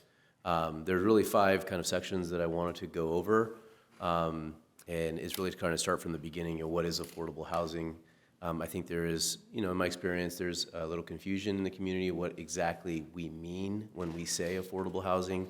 Affordable housing is deed-restricted housing that has a government subsidy. It's not necessarily what's affordable to an individual. And then we want to talk a little bit about how affordable housing developments get financed. So who's actually paying, and how is that payment kind of worked out? And then, the folks who live in affordable housing here in town, and who qualifies, and exactly how much, is the income, categories for that. And then affordable housing versus market rate rents. This is kind of an important piece, too, to kind of see just how different they really are in the community. And then finally, something that I've brought to the council before, which is really just a kind of a summary of what Temecula has done in terms of affordable housing construction, both those that are complete and those that are in the pipeline, as well as some of the other programs that we have had over the years prior to the dissolution of redevelopment. So just to start, from a definitional standpoint, what is market rate housing? And that's housing that is privately funded, constructed, and owned. It has no government subsidies or other financial involvement of the government, and there's no restriction on rental rates or sales price. So this is, we're all very familiar with this. This is the vast majority of housing in the country, in the state, and in the city. This is a snapshot. It's about 6 months old at this point, but of the market rate housing stock in the city, and you can see that there's just under 36,500 market rate units within the city today. Okay, so what is affordable housing? Affordable housing is housing that utilizes a government subsidy of some type to finance the development of a residential property. And with that comes a rental and or sales price control, usually for 55 years. 55 years is for rentals. It's usually 45 years for owner-occupied properties. So how do affordable housing projects get financed? So who pays for affordable housing projects? And I thought the best way to do this would be to kind of do an example, a real-world example of something we've got going here in town right now, which is a project called Las Haciendas, which is under construction right now. It's a 77-unit development. You can see here that there's a different mix of units at 30%, 50%, and 60% of area median income. So those are income categories. One manager's unit, and the project has an overall affordability average of just under 50% area median income. So this is kind of a sources of funds and development costs and financing deficit worksheet. You can see here, this top part is the sources of funds for Las Haciendas apartments. These, inside the red box here is the private funding that was acquired, the tax credits that were acquired, and the private equity that was acquired for this project. So this does not include the city's contribution. They were able to put together a total of $27 million in financing for the project. The problem was that the project cost $37 million to build, creating a $10 million deficit. And that's where the city comes in. So that's where the city comes in and fills in the gap between what level of financing can be acquired through the private market, the cost of the project, and whatever deficit there is. And that is the size of the subsidy that the city gave to this project, $10,130,000. And what that does is essentially, when the city puts money into a project like this, it's buying reduced rents for 55 years. So instead of it being a private project where the market can establish a rental rate, essentially whatever it wants, the city is restricting those rents to a certain level for 55 years. So where does the city get the funding for affordable housing? This is an interesting section. So the city uses redevelopment housing set-aside funds and housing bond proceeds. These funds are legally required to be allocated to affordable housing developments and nothing else. So this is not general fund money. This is money that was acquired through the former redevelopment agency, the now dissolved former redevelopment agency, specifically for affordable housing. These funds are finite, and once they're gone, there is no replenishment of these funds because redevelopment does not exist anymore. And I like to put this in because I think it really demonstrates the situation in California in terms of availability of funds to local governments to actually build affordable housing. So this is sources of state funding for affordable housing from 2008 to 2019. And this big, giant gray portion of the graph is $2.5 billion, which was local redevelopment agency funding through local redevelopment agencies, which the city had. That was the primary source of income for the city to do affordable housing projects over 2-3 decades. During the Great Recession, Governor Jerry Brown saw fit to dissolve redevelopment agencies, and that $2.5 billion steady stream of income went to zero in 1 year. And it has not returned, and there is no light at the end of the tunnel that it will return. We would like it to, but as of today, that doesn't seem likely. So I think the general idea here is that funding for affordable housing for cities in California is extremely limited. Okay, how are affordable housing rental rates set? We hear a lot from the community about this issue, but when it comes down to it, the city doesn't set the affordable housing rental rates. It's set by the federal government and the state government, specifically housing and urban development and housing and community development at the state level. And they have their formula for how they establish those, but it's generally speaking, it's based off of the area median income for each individual county. Of course, we're in Riverside. So what is the median income for Riverside? So this is a chart of median income, and it's based on household size. So you can see here 1 through 7 person households, and you can see the corresponding median income for the county of Riverside. And we always use median income for a household of 4 as kind of the bellwether. And you can see that for a household of 4 in Riverside County, the median income is $87,400. And these are the baselines for which the federal government and the state government determine income categories for qualification as well as rental rates in affordable housing.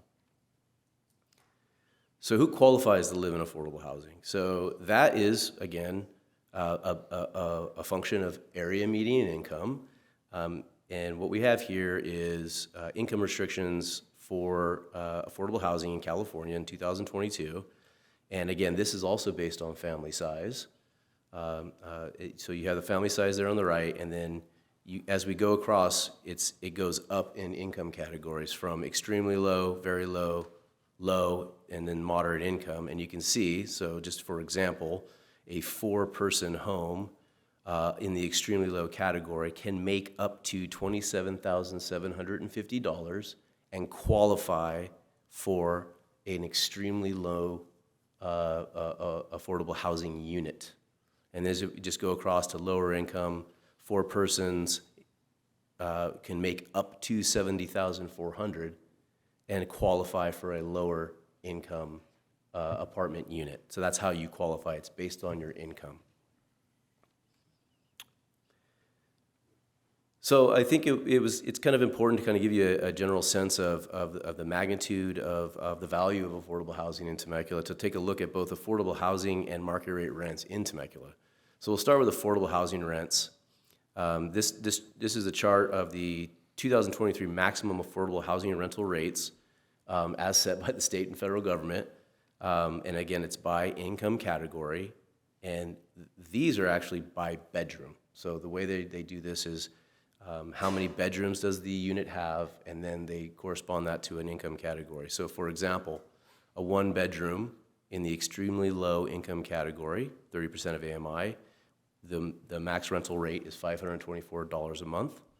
And then you can see corresponding as you go across, $874 for very low, $1,049 for low, and moderate income is actually relatively high at $1,922. And as we go down to 2 bedrooms, you see the corresponding rental rates, 3 bedrooms.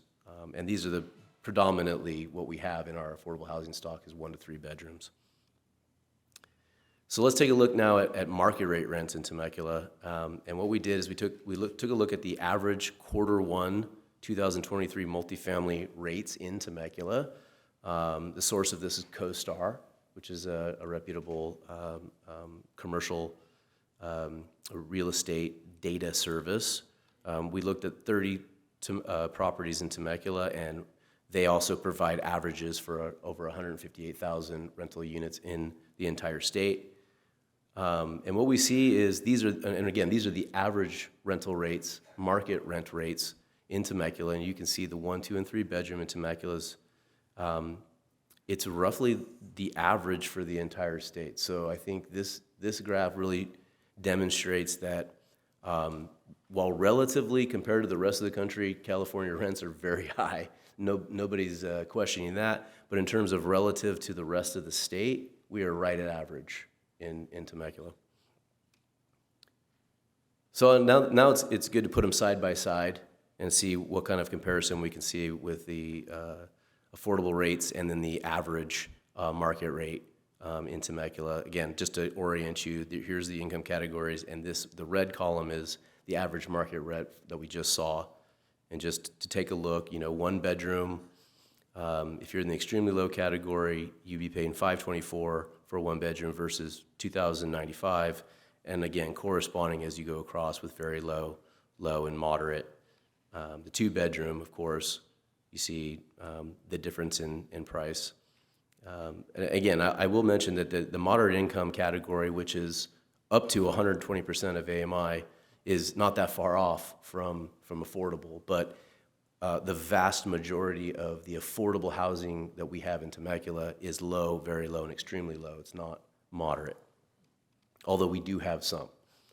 And then, of course, the 3 bedroom, and you can see the discount rental rate. That's what in the slide where I said the city put in $10 million into Las Haciendas. That's what we were purchasing. We were purchasing this discount in rental rates. So let's take it a little bit further and take a look at actual some comparisons against some actual affordable, not the averages, but the affordable developments we have, what the rents are being charged there versus some of the actual developments that are in town. So this first one we're going to take a look at, this is Madera Vista. Some of you may remember it as Summer House. It's located basically right across the street from Stadium Pizza in the Albertson Shopping Center. And what we have here is the income category, and this is by bedroom, and this is the breakdown of the units in Madera Vista. These are the categories of the income categories that they provide. This is the max rent allowed for that income category. So, and then these are the 3 market rate comparison projects that we put them up against: Foothills, Rendezvous, and Temecula Ridge, which are nice developments. And you can see, if you put them side by side, that the discount is considerable. The discount is considerable. And then if you go, that's for 1 bedroom, so you go to 2 bedroom, you see the same thing exists. 3 bedrooms as well. Temecula Ridge doesn't have any 3 bedrooms at least that we could find. So that's why there's no comparison in the Temecula Ridge 3-bedroom category. We also took a look at Warehouse at Creekside, which is one of our Old Town developments. Same thing, that has 1 bedrooms at 60% and has 2 bedrooms at 120% AMI. And this is just the comparison. So it's $1,049 for a 1-bedroom versus, well over $2,000 for Foothills Rendezvous and Temecula Ridge. And you can see for the 120% AMI category as well.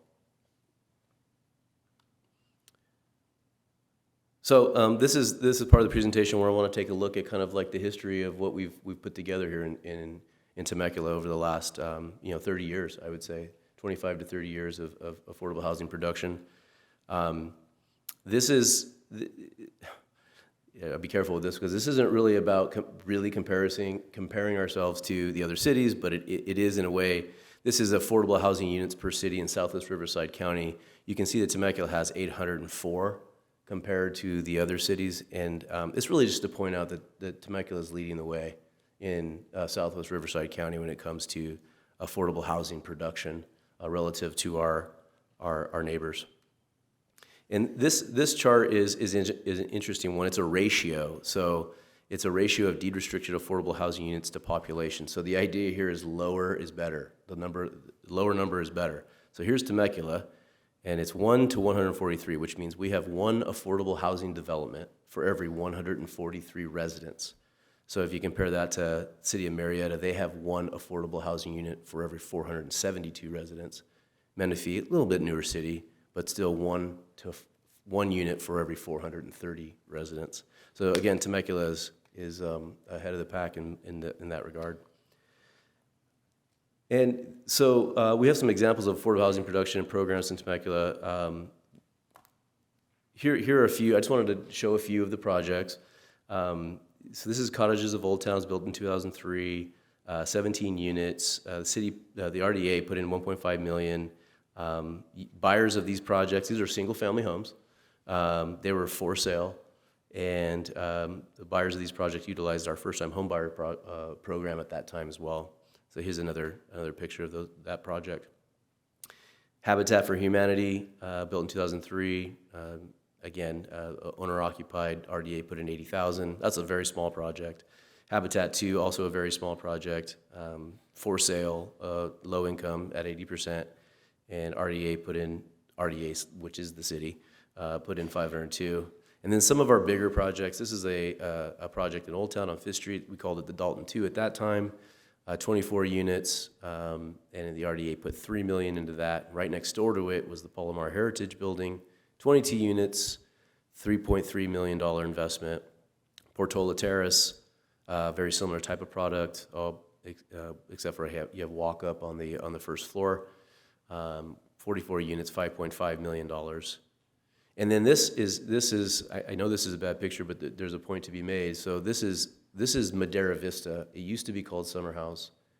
This is a picture of it in 2008 when the economy crashed and the developer walked away and went into bankruptcy. And the city came in with affordable housing funds. This was going to be a private development, a luxury senior development, for sale condo. The city came in with over $8 million, partnered with Bridge Housing, purchased it, turned it into affordable housing, and these are some of the pictures of that development. It's 110 units, and it has 20 units set aside for seniors. And the city put in $8.4 million into this project, and it turned out really nice, and it's still a really nice development. This is Riverbank Senior Apartments, 65 units. It's just for seniors only. It's a nice development as well, beautiful. RDA put in $2.6 million into this project. And then we did have other programs too. At the time, we had redevelopment, so we had a first-time homebuyers program that would have continued had redevelopment not gone away. We assisted 20 first-time homebuyers in Temecula, and that program was able to assist it with $524,000 during the time that it was active. We also had an incredibly successful residential improvement program. So this was for homeowners who qualified at low income. So they already own their home in town, but their income was such that they qualified. And we would come in with a $10,000 forgivable loan. They had to live there for 5 years, and the loan would be forgiven to do all manner of improvements to the home, renovations to the home. This program, almost $2.4 million was given out, and we assisted 488 homes with rehabilitation. This program really benefited seniors to help them, because they own their home for a long time, they're on fixed income, and then just by the nature of being on a fixed income, when prices rise, incomes rise, they found themselves in a situation where they qualified for affordable housing, or excuse me, they qualified as low income, so they qualified for this project. It was very successful. And then we have some future projects coming up. Like I mentioned, Las Haciendas. This is a rendering. This is over in our uptown Temecula area.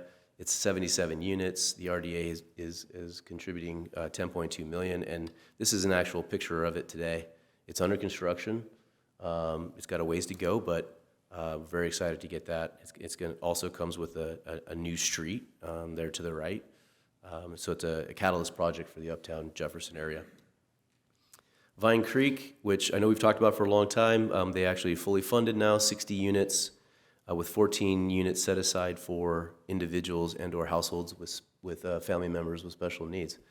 And the city has an investment in that project of $6.7 million. We're doing another Habitat project right next to the Habitat 2 project, which will be hopefully 6 units for sale, partnering with Habitat. The RDA has, it's an RDA investment, it's a city investment of $700,000 plus the value of the land. And then finally, we purchased with old RDA funds 2 acres in Uptown, right across from the future sports park. And the city council dedicated an additional $1 million of CRP funding to go towards a future project here. We'll be RFPing to find a development partner next month, and looking forward to that.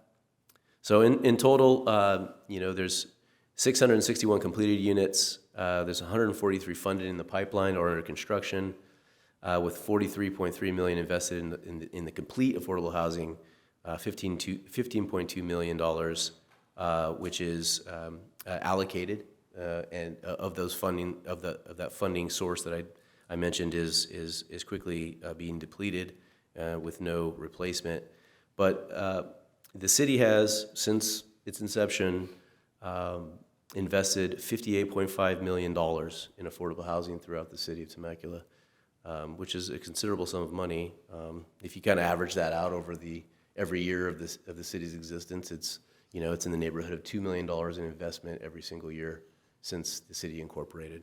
So that concludes my presentations, and I'm available for any questions. Great. Thank you very much, Director Watson. Appreciate that. Before we go to public comments, I suspect we have public comments. Are there any questions from my colleagues for staff? Yeah. Go ahead. So the amount of dollars that we invest into a project, because I noticed there was several projects we only invested like $3 million, and it was at 80% AMI. So does that affect the level of discounted rents? It does. Okay. So the deeper the affordability, the more the deficit in financing that the city will have to make up. Right. So if you're able to rent at moderate rates, which are higher, meaning you can get more private financing, the gap is smaller. If you're going all the way down to 30%, you can get less from the bank. The gap goes up, more money from the city. And so is there any money in the pipeline at the state level being discussed at all? Or is this all our responsibility or our city dollars from here on out? There are a myriad of new funding sources for affordable housing. Most of them are not available to cities. They're available to affordable housing developers. They're available to counties. They're available to housing authorities, things like this. They're very, very targeted. They're mostly targeted for homeless, so off-the-street transitional housing, and some other programs like Project Home Key, which is a program that creates housing for those getting ready to age out of the foster system. So this type of affordable housing, for extremely low up to the moderate, extremely low, there is some, but as you get higher in the income categories, low, very low and low, and certainly moderate, we can't even fund moderate anymore. We can't. That was part of the dissolution of redevelopment. No more funding of moderate income units. So there really isn't any funding sources for us. Not any significant funding sources. So talk about rent control for a second. What does that mean in an affordable unit?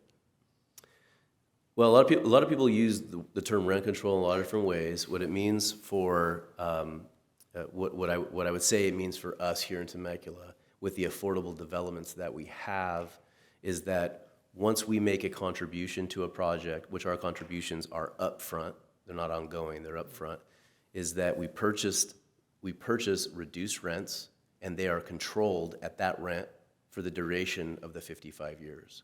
So they can go up, but they go up by the formula that the federal government and the state government dictate, which is based on area median incomes going up or down. So they can go up, but they're controlled within that paradigm, right? They're controlled by the federal government, the state government, and by our deed restriction. And so we really have no control over that either. I mean, we can't literally tell a affordable housing unit, you can't go up, right? No, we can't. Yeah. So we're in a contract with these developers from the get-go, which says these are the income categories you're going to cater to, and those have corresponding rents set by the federal government, and you can charge up to the max that the federal and state government allow. And they get financing. They make business decisions based off of that, and we're not under any. We can't. We have a contract to honor that as time goes on. Now, during the pandemic, the governor, he basically said, we're not going to allow anyone to raise rents more than 10%. So that was interesting, but I don't think that even affected all affordable housing developments because of the contracts that are in place. Okay, good. Okay. All right, we'll go ahead and move on to public comments for this business item number 13. Yes, we only have one in-person public comment, and that's Laurel Lamont. Okay, welcome.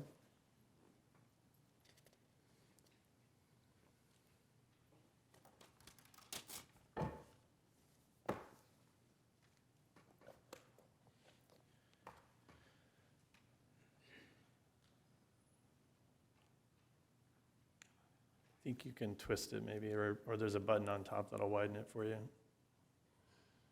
I think on the very top. There you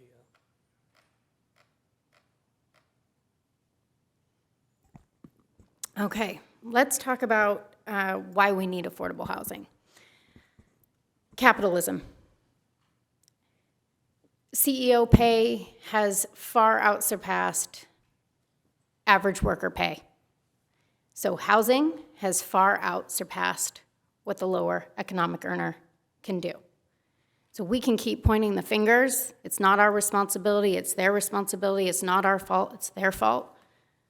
But we get nowhere. And so we can pat ourselves on the back for all the money in which RDA funding or this, that, or the other. But we're still here, and we can't afford to live here. My number wasn't up on that board. Now, 2 people, maybe that's 2 working people. Where's the single? How do we fit into that? We don't. We don't fit into that. Society today is not designed for the single income earner. Certainly not from the local economic workforce. We are not seeing the value in our local economic service industry, which fills this community. Once upon a time, homes here were affordable, yeah, but those jobs didn't exist. Those businesses weren't here. We have an affordable housing overlay zone, which is a current modern day redlining situation. We have shoved a lot, not all, but most of the affordable housing to the other side of the freeway in an industrial park. There's no schools, there's no parks. We are not in Summers Bend. We are not in Harveston. We are not included. We are segregated from. And we don't want to pay attention to that. And cities can enact rent control. They don't want to, you don't want to, I get that. Here's the thing. Your city staff, Aaron makes close to 200. Luke Watson, I'm sure you're not far behind. Last I checked, you have the money, the formal education. I know you know these books. I know you know these authors. I know you know what I know. But you don't want it. You don't want to do it differently. You don't want to come up with new ways. Affordable housing is an outdated model. Where is the attainable home ownership for the local economic workforce? Where is the innovative new ways? In the housing element, we have land trusts and we have seek funding from local businesses, not the small businesses. I'm talking about the Costco's, the Trader Joe's, the Targets, the Starbucks. You want them here. They want to be here. State's not giving you funding, go for funding. Your neighboring cities aren't holding up their end of the bargain. What are you doing to get them to hold up their end of the bargain? What are we doing on behalf of the local economic workforce? What are we doing to do more, to do better? Not the status quo. It's not working. It's easy for you to just pat yourselves on the back and just completely ignore the people. They don't show up because they're tired of being ignored and they just don't believe you care. You don't care. Because you don't need to go home to this. You get to go home to your home and your community in which you built for yourselves. I know it annoys you to have me keep showing up and filling your email boxes. But our current affordable housing abuses its tenants. If I didn't show up, the tenants in Old Town, their parking is irrelevant. How they're treated is irrelevant. Affordable housing isn't working. We need better. Put land trusts on the agenda. It's in your housing element. Let's talk about that. You absolutely can affect and implement rent control. I understand. I've read your contracts. I have one of them. I've read it 3 times, and I just watched your proposal. This presentation was done just over a year ago. This was just a repeat, and I sat through that one a couple more times before coming here tonight. Stop doing the same. Do better. You can borrow these books. Thank you. Okay. Any comments from any of my colleagues? This is a receive and file. There's no vote necessary or anything.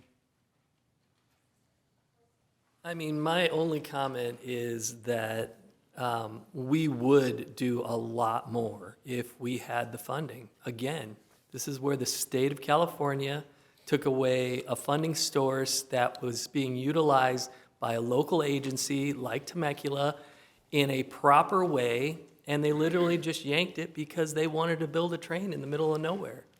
And so, so it puts us in a position just like everything else. I mean, we're stuck with what the state deals us, and we get short-changed. We're given a short deck, and we're trying to make the best with what we have. And I understand Laurel's comments, and I want to do more. I want to do more. Where is the money going to come from? How can we do this with the limited sources? And then if we have a proposition that goes through that strangles us even farther, it's just going to be an impossible situation. So it's kind of almost impossible. We're lucky. Temecula, we have a really good tax base, and even this proposition will affect us, but not like it would another city that needs these funds and needs the ability to raise these taxes. And you know what? If someone wants to put an affordability tax measure on, and you can get 51, or if this proposition you need 65% to vote for it, then go for it. I mean, we'll happily administer, we'll happily use that money to house as many people as absolutely possible. But there's a lot of people stuck on freeways going 3-hour commutes down to San Diego in horrendous traffic because of construction or whatever, and their quality of life is really, really affected right now. And it's going to continue to get worse. And unless we as a governing body, local governing body, again, that's where we make the most amount of difference. The state, it's like beating your head against the wall. So, you know, talk to any legislator, they're going to give you the same spiel. It's just not, the money isn't going to come from there. So again, if we don't have the ability to raise taxes for certain things and the accountability is there, I mean, we're the ones that are going to be doing it. We're the ones that you're going to be able to yell at. We're the ones, but you try to yell at someone in Sacramento. No one's listening. No one cares. So that's I'd love to do more. I'd love to be able to build. I'd love to, everybody have their own house. But there's people driving to San Diego because they can't afford to live in San Diego. And so that's where they got to commute to go to work every day. And their quality of life stinks. I mean, I feel bad for every single person who has to get on that freeway and do that commute, that grind every single day. So it's not a perfect world, guys. And we're doing what we absolutely can with what we have. So. Thank you, Mayor Pro Tem. Anything else? Councilmember Alexander. Yes, thank you, Mayor. So one of the things that was brought up is there's not enough home ownership. And I just want to applaud also to Habitat for Humanity. They're also going to be building new homes here in our city. They've already have some up where some of the owners are able to help and construct and build their own homes. So there is home ownership and there is ways to be able to obtain that. Would we like it to go faster? Absolutely. It's a nonprofit. If more people can donate their time, donate their money to be able to get to these organizations, and we find land, absolutely we'd be able to put those and implement those for people who need them. But I think everybody in this entire room can sit here and say we're all feeling the pinch. Between our gas, our electric, our food, our housing, everything is right now rising. And I think we're all trying really, truly to do the best we can, whether at the city level or even out there within our community.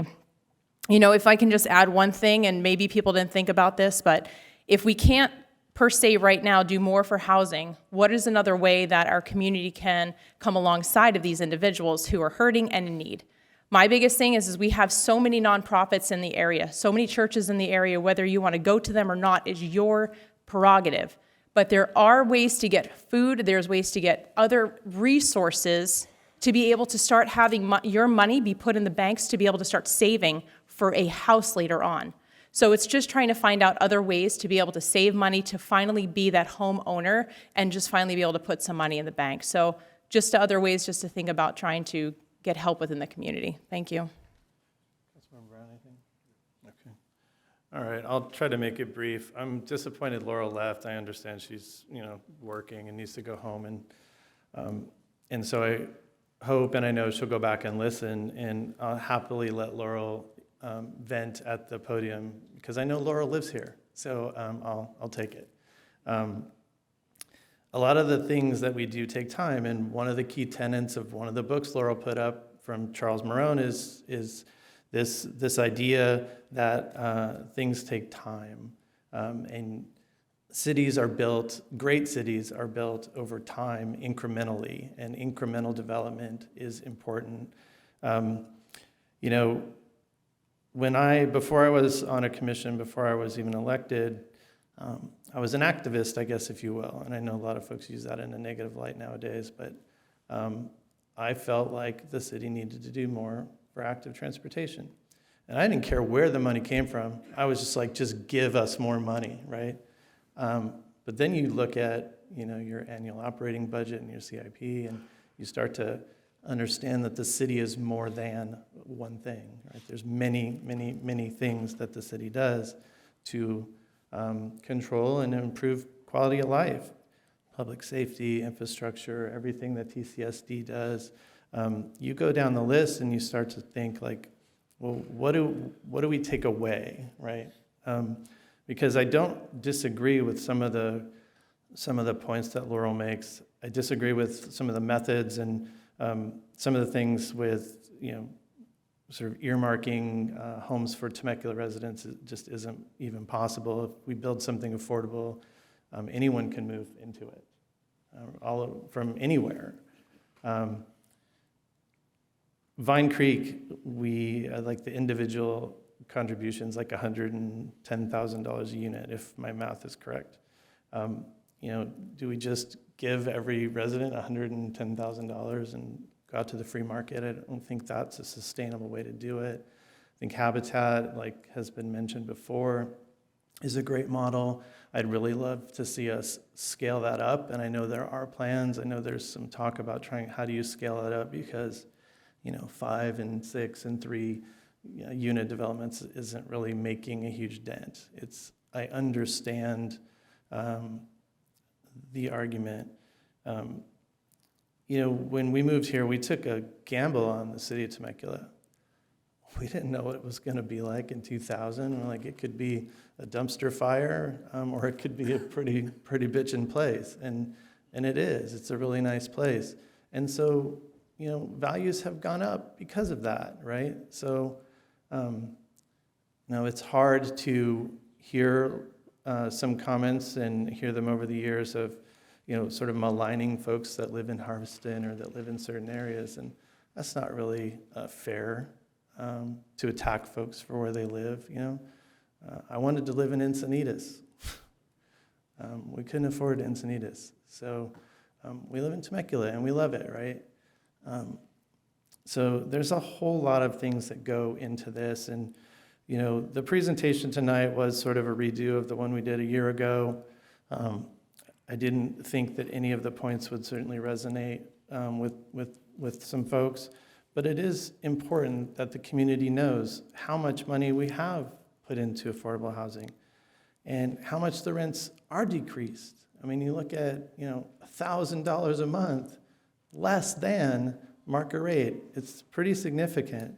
I really hate speaking in, experiences, but, I have family members. My mom rented an apartment here, and she was paying like $2,100 a month for a one-bedroom. So much to that. She didn't qualify for affordable housing, but she still struggles. We all struggle, right? I mean, it's difficult at times right now, but we can figure a way to come alongside folks in our community, whether that is a public-private partnership with someone like Trader Joe's or Costco. I'd love to see that. I only heard that tonight. I mean, we sort of talked about that, but if someone works at Trader Joe's or Costco and maybe they have an insight into management there, they could sort of set that meeting up. Happy to meet, and we've talked about that with the school district, trying to provide some housing for teachers over by Temecula Valley High School in a development, and that was one of the things we were trying to work on. And so we're trying to find ways, but trying to blow up capitalism in our city and just start giving away homes, I think, or giving away a significant amount of money to purchase homes without a backstop like a nonprofit that is proven in our region.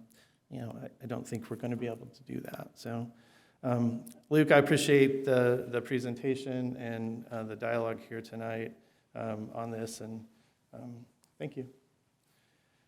All right, everyone. It is departmental report time. These are all receive and file. Items for future agenda. Anyone? All right, I was waiting. Okay, city manager report. Thank you, Mr. Mayor. Just a couple quick items. I believe I have a slide. Little redundant.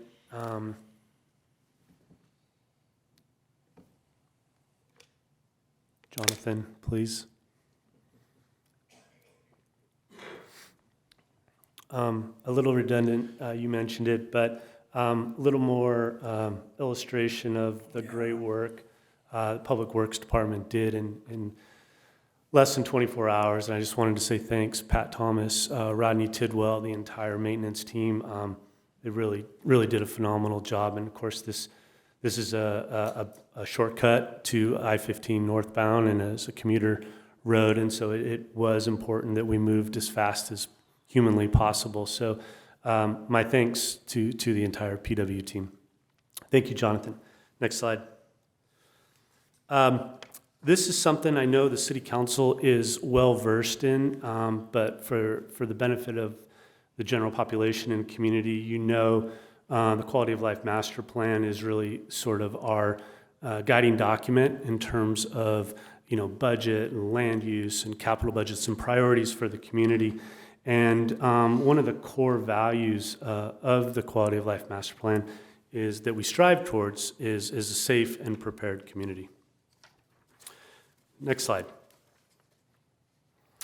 As I mentioned, go ahead, you can kind of bring these up. Thank you. Core value 1, safe and prepared community. The goal there is to provide effective enforcement of city zoning, building, fire, grading codes, graffiti abatement. And I just wanted to share like a real life example of core value 1. And that was identifying a problem with a handful of properties in the city limits. And we mobilized and formed what we call the nuisance property team. And this really had the goal of coordinating efforts with the community, with interdepartmentally challenges. And this may sound easy, but it's not always easy. Next slide, please. So here's a good example of what was the problem: dumping, trespass, graffiti. What was the solution? We needed to work with the property owner. And oftentimes, we're now, this new team that we stood up, it involves the code enforcement team, it involves the fire team, it involves the fire marshal, it involves RSO and our deputies, and our specialty team of core and metro at times, and building and safety, and of course, code enforcement. So it's multidisciplinary, and we're seeing some real positive successes, and I just wanted to point out a few of them tonight. Next slide, please. Here's another example: unsafe, hazardous conditions, criminal behavior. I might add, if you're a neighbor in this community, you don't appreciate this, and this is not becoming of Temecula, and it's not something that people are tolerating, nor are they very patient, and so it was important that we moved as quickly as possible. Oh, the other partner, very important partner to this, is legal. And so the legal team came alongside everyone that I just mentioned and helped us go through the appropriate steps here. And you can see on the right there, it's like night and day in terms of cleanup. This is an abandoned property, by the way. Next slide. This was an abandoned commercial property. So in sum, there's really 3 problem properties that we've been attacking for the last few weeks. You can see there on the left, cleanup is beginning, and then there on the right, you can't tell really what was happening or what did happen there, but there is a story, and I know the City Council is familiar with that, and this was shoring that up. Next slide. Here's another example of an abandoned commercial property, absolute mess. This was generating a considerable amount of time and energy for our deputies. You can see there's pallets stored, there's just garbage, trash. It's not a safe condition for anyone that was choosing to squat and live in this environment. And there on the right, you can see with the cooperation of everyone, we are nearly cleaned up on that commercial property. Next slide. And that concludes my report, but I just wanted, Mr. Mayor, to convey that we are taking this very seriously. You got the full support of all the operating departments and legal, and we're going to continue tackling these things, and hopefully we'll see less and less of this in and around the community. So thank you for letting me share. Yeah, I appreciate you sharing. Thanks for that. Mr. City Attorney, anything to report? Yes, we do. We had a closed session tonight with respect to a very large legal case called National Opioid Litigation, a class action lawsuit nationwide. And the council voted 5-0 to agree to participate in the 2022 settlements with opioid manufacturers Allergan, Teva, and opioid distributors CVS, Walgreens, and Walmart, and directed that the payments coming out of that settlement go to the County of Riverside since they have the opioid remediation program. We won't know exactly what the settlement is for another couple of months because it's geared toward how many public entities join, but it's a significant settlement combined with the one that occurred last year as well. Okay. And that's all, nothing else to report from closed session. Okay, thank you very much, sir. All right, with that, we'll go ahead and adjourn tonight's meeting at about 8:25. Thank you for spending your evening with us. Take care.